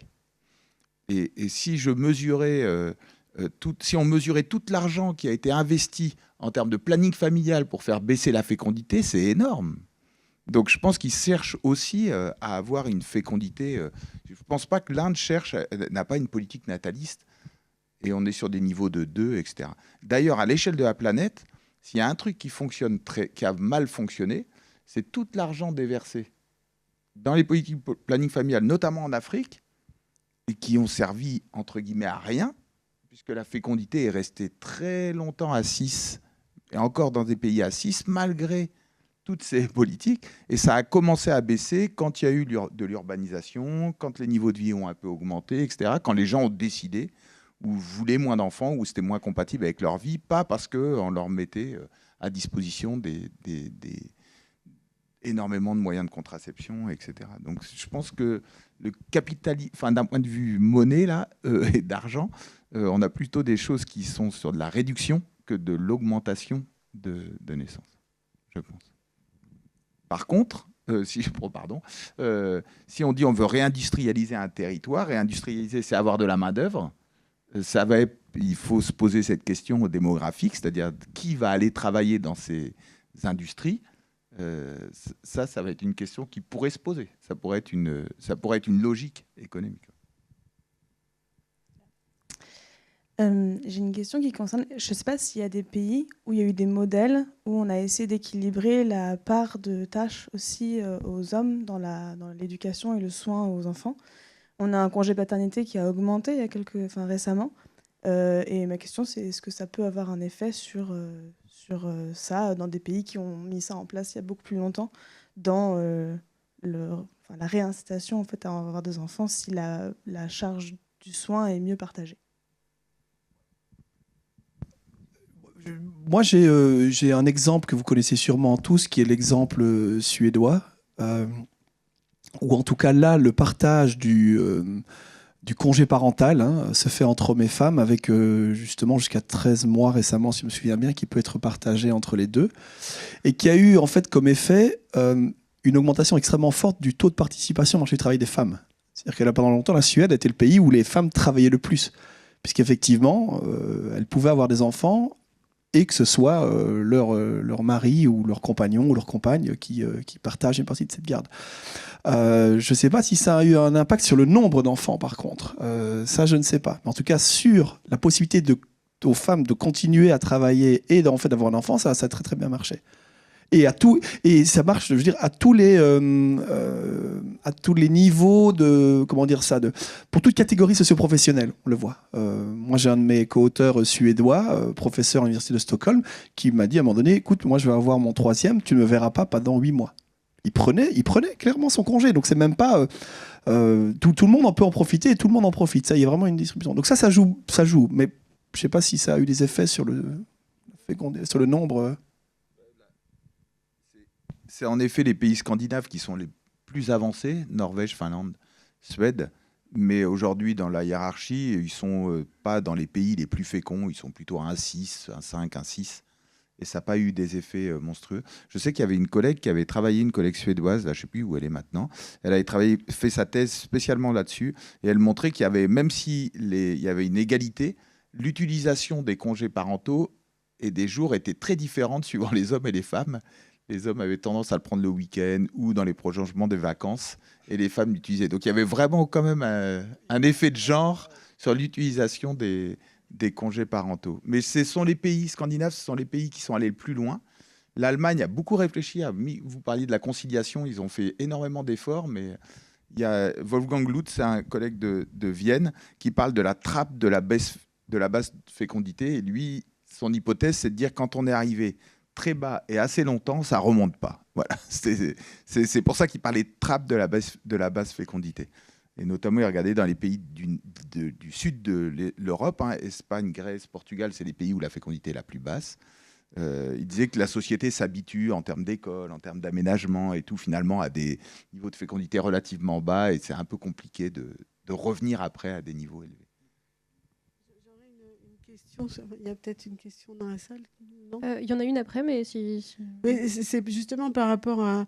Parce que la question est intéressante dans la mesure où là, je vois bien que, par exemple, les hommes qui ont leur congé paternité, je peux vous dire qu'ils les prennent, les congés. Hein. Ils ne les loupent pas. Hein. Donc, parce qu'il y a quand même un mode de fonctionnement qui a énormément changé dans le monde du travail, malgré tout, où il y a un besoin d'être en famille, à juste titre. Hein. Ce n'est pas un jugement de valeur, mais parfois un peu trop des fois. Mais malgré tout, il y a quand même un besoin comme ça d'équilibrer professionnel, personnel et tout. Et vraiment, les hommes, ils ont véritablement envie, mais ça n'empêche qu'ils ont quand même envie de vivre bien, de profiter de la vie, etc., etc. Donc, je pense que c'est bien en termes de relationnel avec l'enfant, mais que ça n'incitera pas à faire plus d'enfants. Voilà. Enfin, c'est mon point de vue. Merci. Il y avait une question là au milieu. Oui, de tous les paramètres qui ont été décrits, vous n'avez pas évoqué la religion. Quel est l'impact de la religion sur le taux de fécondité ? Ça m'a frappé sur la carte, en fait. Parce que le paramètre économique, il n'est peut-être pas valide dans la majorité des pays du monde qui ont, par exemple, les pays d'Afrique subsaharienne, n'ont pas forcément le marché du travail, et ça n'a peut-être pas le même poids, le même impact sur le taux de fécondité dans les pays d'Afrique subsaharienne.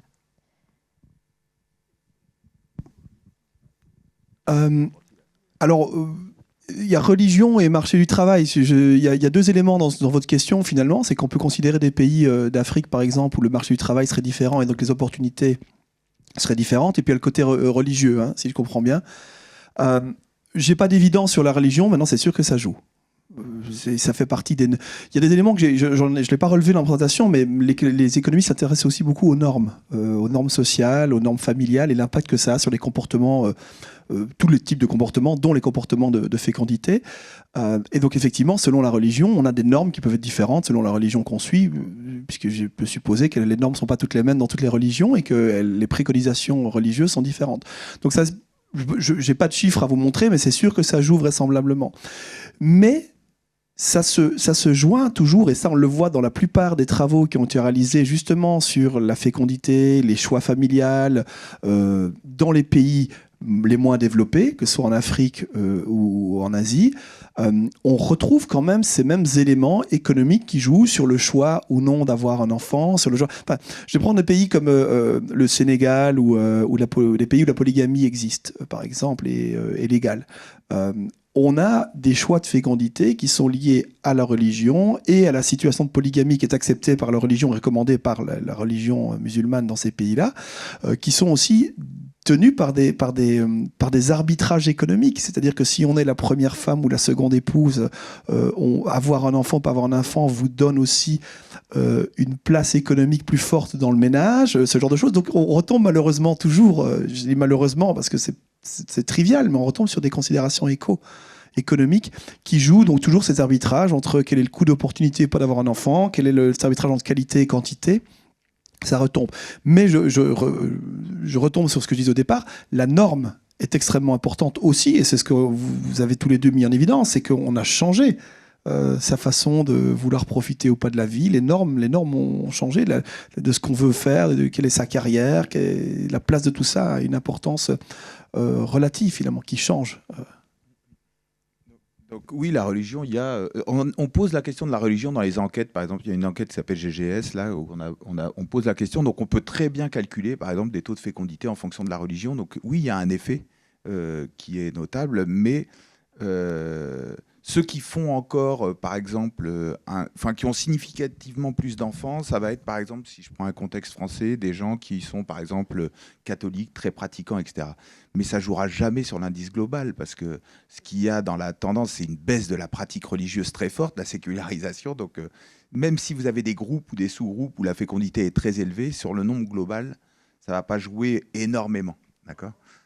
Oui, je vous prends le cas de la France. Après, l'Afrique, ça ne veut pas dire grand-chose, parce que l'Afrique, c'est quand même c'est pas un continent du tout homogène d'un point de vue de la religion. Il y a beaucoup d'anémistes, il y a beaucoup de, donc c'est un peu difficile de regarder ça. Mais ce que disait, je suis tout à fait d'accord avec toi. Quand tu regardes, quand le niveau de développement, religion par religion, quand le niveau de développement augmente, la place de la femme change. Vous voyez, des pays comme l'Iran, qui sont des pays très musulmans, la fécondité, elle est en dessous de 2 aujourd'hui. Et par contre, vous avez 95% des personnes qui se disent religieux, qui pratiquent, etc. Donc la corrélation, elle n'est pas si évidente. Elle existe, d'accord ? Mais c'est un espèce de package qui s'est lié à la situation de la femme, l'équilibre qu'il y a derrière la religion ou par la religion. Voilà. Mais c'est pas monstrueux. Ça a un effet. Ça existe. En tout cas, c'est pas ce qui explique la carte. Ça, c'est sûr. D'accord ? C'est pas une histoire de religion, c'est une histoire de développement économique. Est-ce que justement, parce qu'il y a la mortalité infantile aussi, c'est-à-dire que c'est le nombre d'enfants, mais ça ne veut pas dire qu'ils sont tous vivants. Donc, est-ce que, même nous, au Moyen-Âge, on avait beaucoup d'enfants, parce qu'il y en avait beaucoup qui mouraient pour en avoir 2. Aujourd'hui, effectivement, s'ils sont vivants et qu'ils vont bien, on ne va peut-être pas en faire 6, quoi. Donc, c'est peut-être aussi ça qui compte en Afrique, par exemple, dans certaines situations qui peuvent être quand même dramatiques. Le taux de mortalité infantile, c'est quelque chose qui est tombé énormément. On était encore il y a 15-20 ans à des 150 pour 1000, 15% d'enfants qui mouraient avant 20 ans dans certains pays. Aujourd'hui, je crois que le taux de mortalité infantile le plus élevé, il est en dessous de 60 pour 1000. Je ne sais plus si c'est le Niger. Ça a sacrément baissé. Et donc, évidemment que ça joue. Ou même en Belgique, toi qui es belge, quand tu discutes avec les collègues wallons, en fin 19e, tu avais des taux de mortalité infantile qui dépassaient les 200 pour 1000, qui étaient vraiment importants. Donc, c'est sûr que la fécondité baissait. Ouais. Aujourd'hui, on est à 3 pour 1000. Nous, en France, on est à 3,7 et on se dit, tiens, on est quand même dans le haut de la moyenne européenne. 3,7, c'est toujours un drame, mais c'est rien. Oui, encore une question, peut-être plutôt pour Madame Rongière. C'est sur le fait que les techniques, en fait, les techniques médicales, elles ont évolué quand même depuis le siècle dernier. Et est-ce que le fait que peut-être accoucher, c'est peut-être moins douloureux, c'est peut-être plus facile, ça n'a pas du tout joué sur la natalité ? Je ne peux pas répondre d'un point de vue démographe, mais en fait, je trouve que ça n'a pas...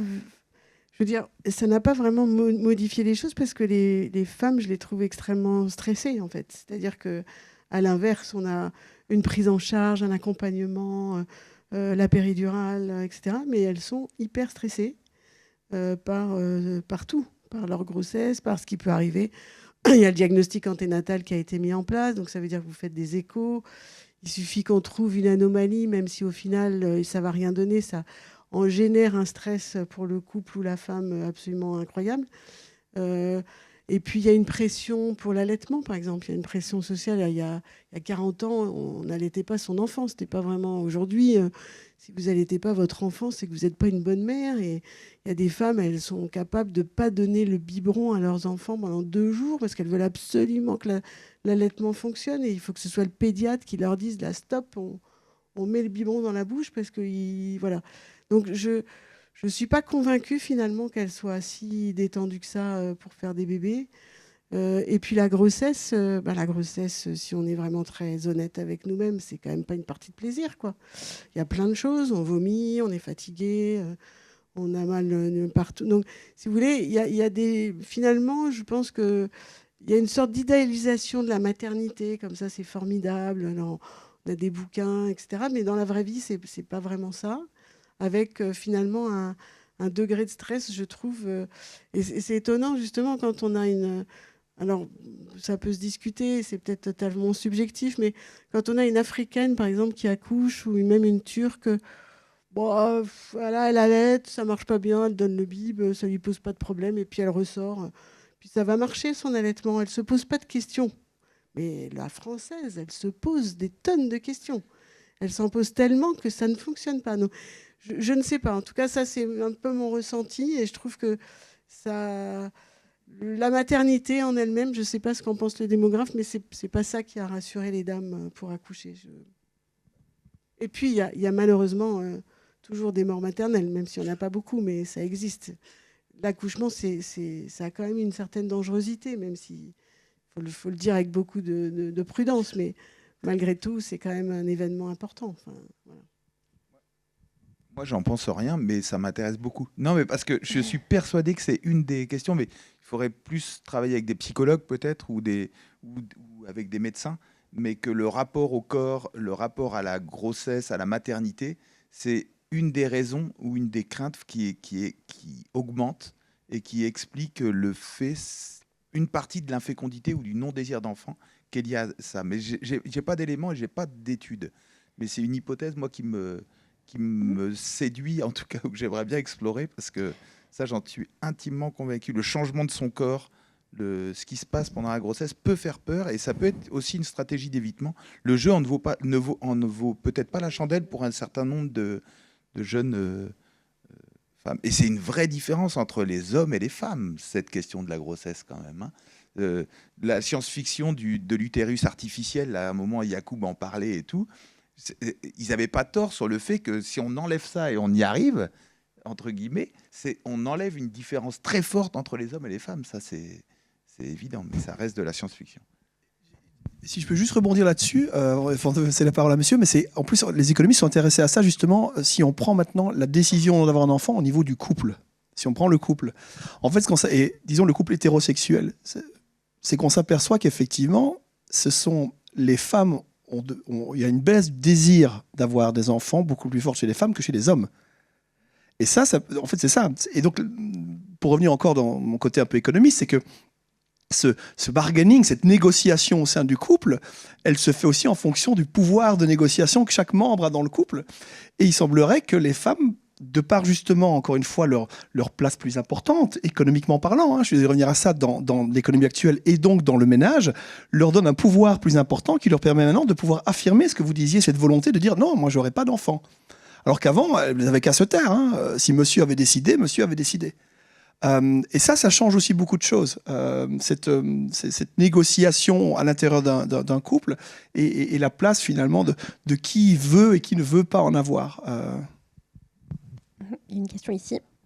C'est pour une remarque, je travaille avec Catherine. Et effectivement, Catherine a bien dit, la préservation de fertilité, la préservation ovocitaire est très certainement pas quelque chose qui va changer les choses. Et effectivement, on observe un engouement énorme et presque une réponse à une question de santé publique, politique. La baisse de la natalité est liée à l'âge de la femme et pourrait être décalée par la préservation. Et on offre cette possibilité à tout le monde, à toutes les femmes. Et en fait, étonnamment, dans la pratique, on a vraiment l'impression d'avoir l'inverse. Des femmes qui viennent par peur et pour ne pas avoir d'enfants plus tard, mais je fais quand même quelque chose parce qu'il y a une pression politique, sociale, là, énorme sur le fait de faire une préservation. Et elles viennent, elles ne savent pas si elles veulent faire un enfant, elles ne savent pas si elles en feront un jour.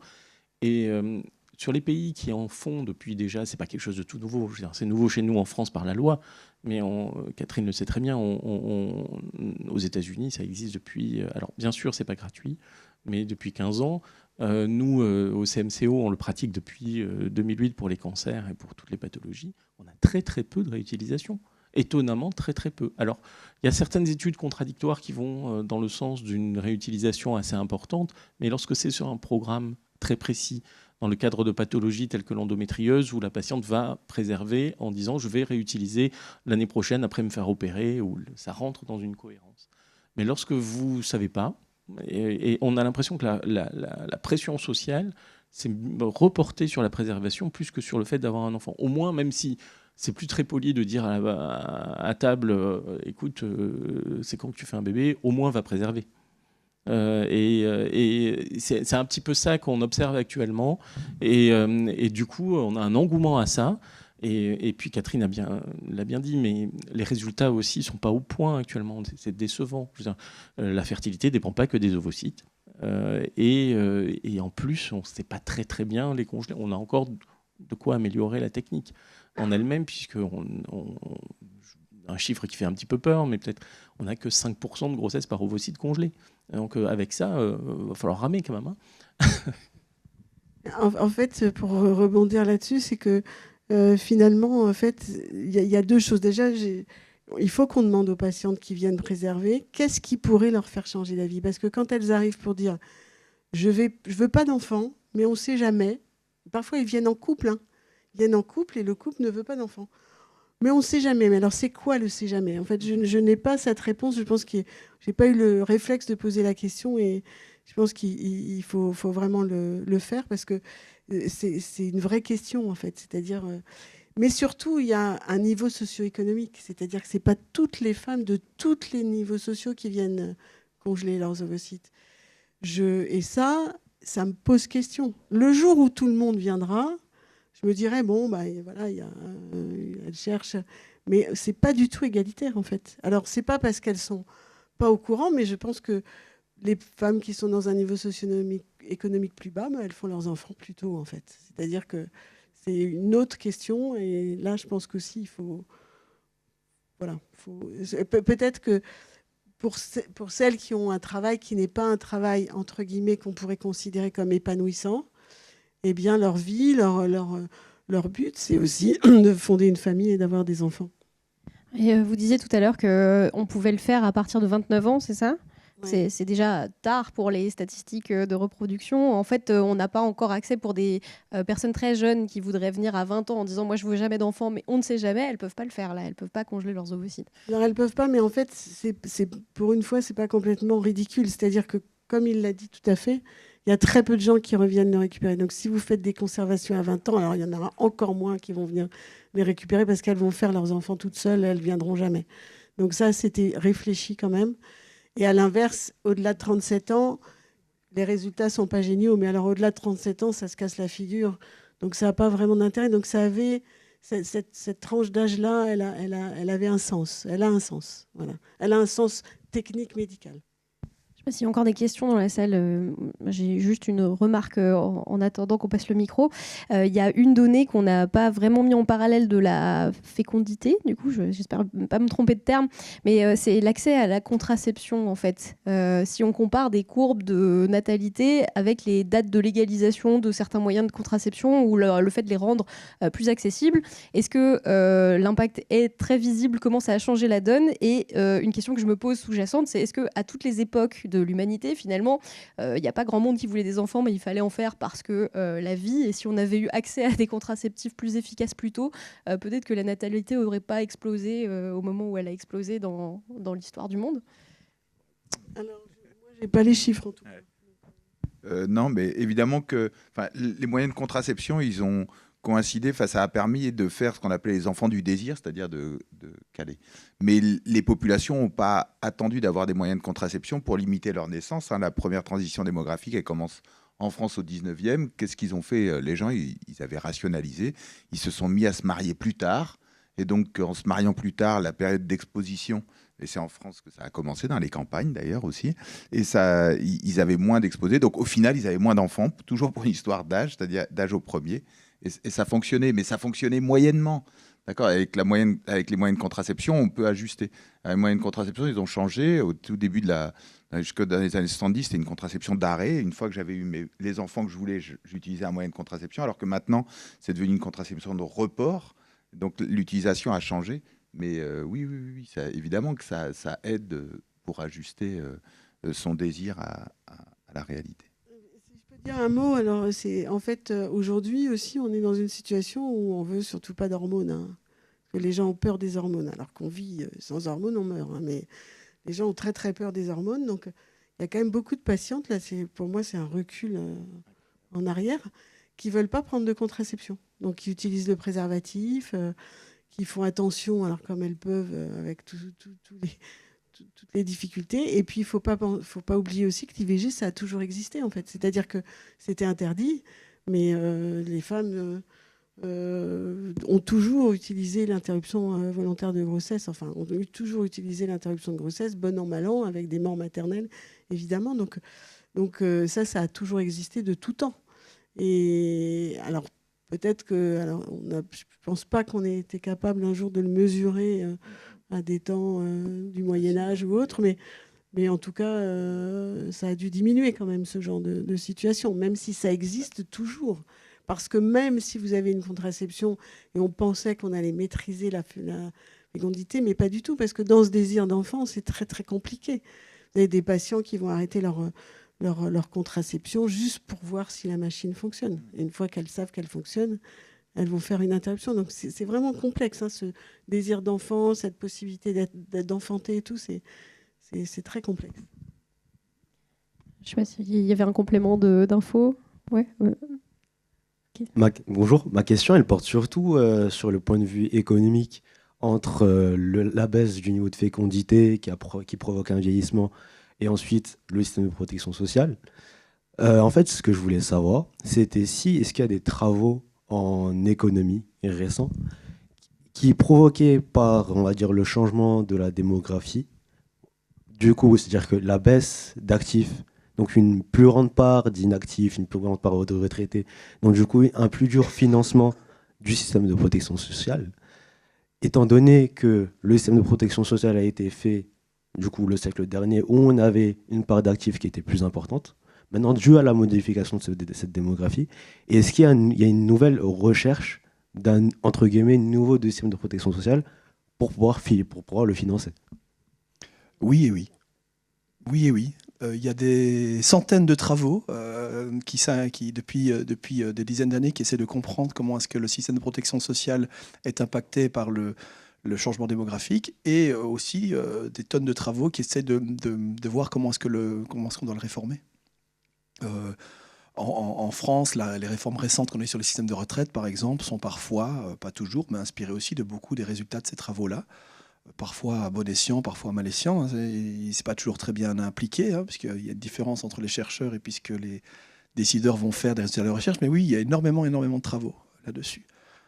Si ça vous intéresse, vous pouvez lire déjà rien que les notes de résumé de l'Institut des politiques publiques qui sont disponibles en ligne, vous donneront pas mal d'informations sur les résultats des recherches menées sur la protection sociale et les changements des mots. Beaucoup de choses. Il y a un côté un peu désespérant quand on est démographe par rapport aux politiques publiques. Nous, on passe notre temps, je travaille beaucoup sur l'outre-mer, à faire des enquêtes, à donner des chiffres. Et finalement, le politique, il va se servir du chiffre au moment où ça lui convient. C'est vrai. Et donc, sur l'histoire du vieillissement et de l'équilibre des retraites, mais il y a eu un nombre comme tu dis, c'est incroyable. Et il y a longtemps, etc., parce qu'il y a une inertie en démographie. On sait qui va être là dans 50 ans ou 100 ans, parce que les gens naissent et on sait globalement combien de temps ils vont vivre. C'est facile à faire, ces prédictions. Voilà. Et j'ai repris l'exemple tout à l'heure avec la baisse des naissances. C'est un autre exemple, hein, mais quand on disait 4000 postes en moins, ça passe un peu crème, comme ça on dit tac, ça y va. Mais on oublie, c'est que ça a mis 10 ans pour perdre 100 000 naissances, et du jour au lendemain, on enlève 4000 postes. Or, d'une année à l'autre, c'est pas 100 000 naissances qu'il y a eu en moins, c'est 8000. Donc, le 4000, il va impacter une baisse de 8000. Enfin, toujours, il y a un côté un peu simplificateur à l'utilisation de ce chiffre démographique par le politique, pas par l'économiste, mais par le politique. Il y a encore une question par là-bas. On a encore le temps de prendre une ou deux questions.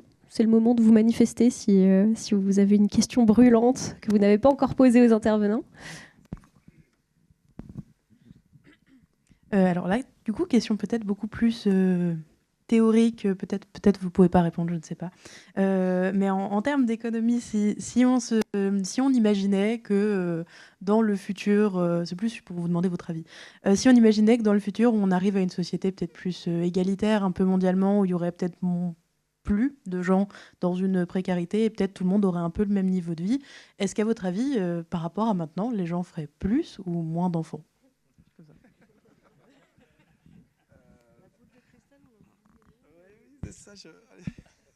Didier me tend le micro, essaie de trouver une réponse.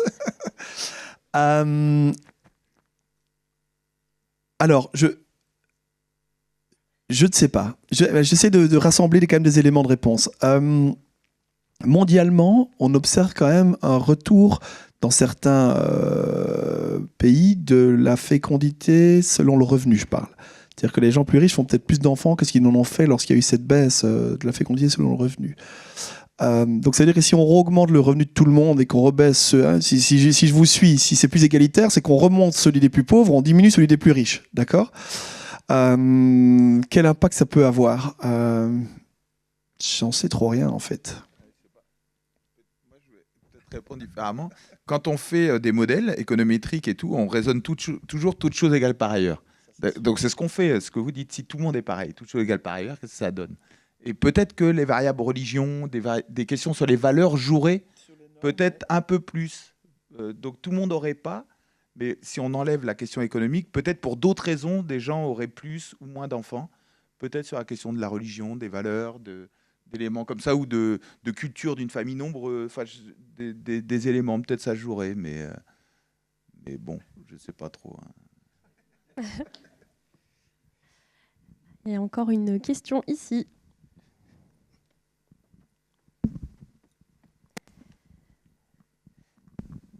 Et on peut encore en prendre une après, et ensuite on s'arrête. Donc c'est le moment.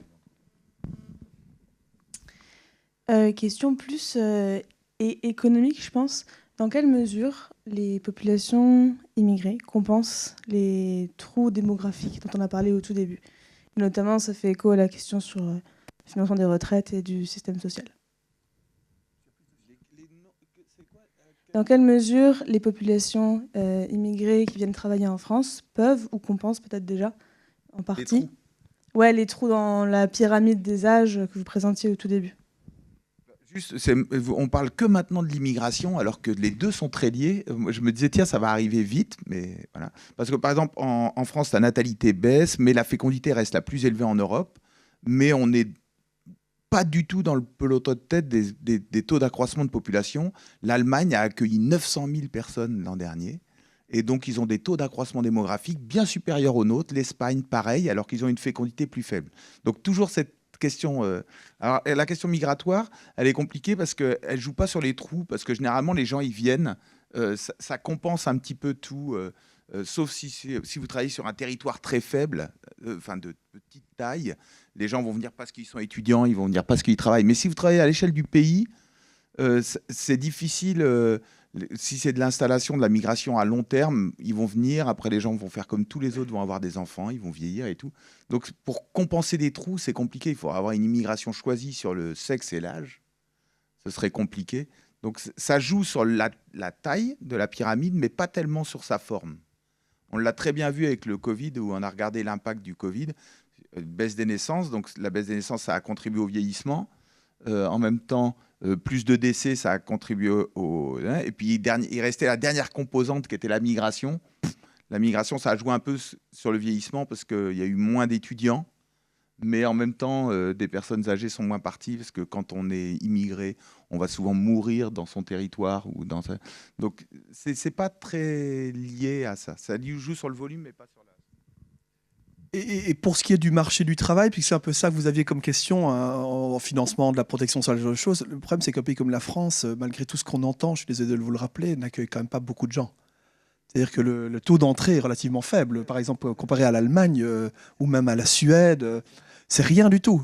Donc effectivement, ça pourrait, hein, si on a des travailleurs qui rentrent légalement et qui donc ont des emplois légaux et donc cotisent au système de protection sociale, bien sûr que ce serait de l'argent en plus qui pourrait compenser d'une certaine façon la faible entrée sur le marché du travail des nouveaux Français, si je peux dire, des nouveaux entrants français qui sont nés sur le territoire et qui ont atteint 18, 20 ans, 24 ans et qui commencent à travailler.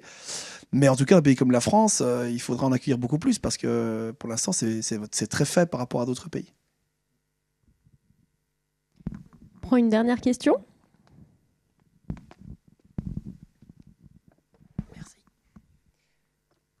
Une question sur le futur, à moyen et à long terme. Quels sont vos scénarios sur l'évolution de la démographie mondiale dans un futur proche ou lointain? Non, c'est tout le monde. Moi, j'ai pas de... alors,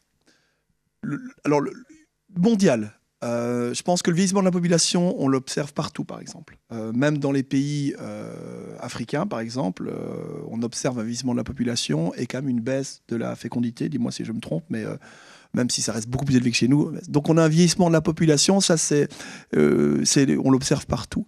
Alors maintenant, la question c'est, vu qu'on est en dessous des taux de remplacement, comme tu le montrais, à quoi est-ce qu'on peut s'attendre? Alors à très long terme, j'imagine si on continue, on va avoir une chute de la population mondiale, je suppose. Qu'est-ce que ça va entraîner après économiquement et socialement? Je ne sais pas tellement. Il n'y a pas de théorie là-dessus. Il y avait un Belge, là, Guillaume Wunsch, là, je ne sais pas si tu te souviens, il avait essayé de dresser une hypothèse, et son hypothèse, c'était justement que les populations allaient adapter leur comportement démographique pour assurer leur renouvellement. Donc ce qu'il disait, c'était globalement, même ça baissait. Mais à des petites échelles, ça joue. Hein, donc c'était de dire on va être peut-être à un 8, un 9 sur l'échelle de la planète, mais que les gens vont continuer à essayer de se renouveler. Donc moi, si on me demandait... où elle irait, moi je pense qu'elle va atterrir à un 6. À un 6, la fécondité après dans le monde, un 6, un 7.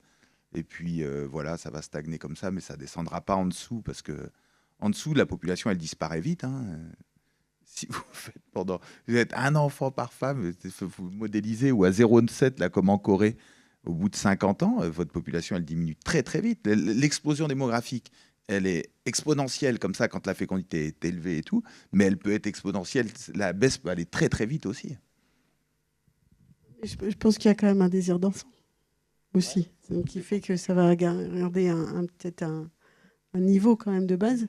En fait, c'est plutôt une question, en fait, parce que je ne pourrais pas répondre à cette question, mais est-ce que le réchauffement climatique, justement, va pas, justement, c'est ce qu'on dit, pousser les populations du Sud à venir dans les populations du Nord, et au final, la question démographique ne sera plus vraiment une vraie question, en fait. Ce sera d'autres choses, mais peut-être pas ça. Je ne sais pas si vous voulez répondre ou si on va juste réfléchir sur cette... On peut réfléchir, mais c'est sûr que, pour revenir là-dessus, je ne suis pas un spécialiste des migrations, mais la migration, pour des raisons environnementales, elle devient extrêmement importante. Donc effectivement, peut-être que les variations démographiques qu'on va connaître dans nos pays ne sont pas dues à des modifications de la fécondité, mais plutôt à de la migration, à de l'immigration. L'avenir nous le dira. Alors avant de clôturer, je vous propose qu'on fasse un petit détour par les illustrations d'Hélène qui vont être projetées. Voilà. Hélène a bien avancé.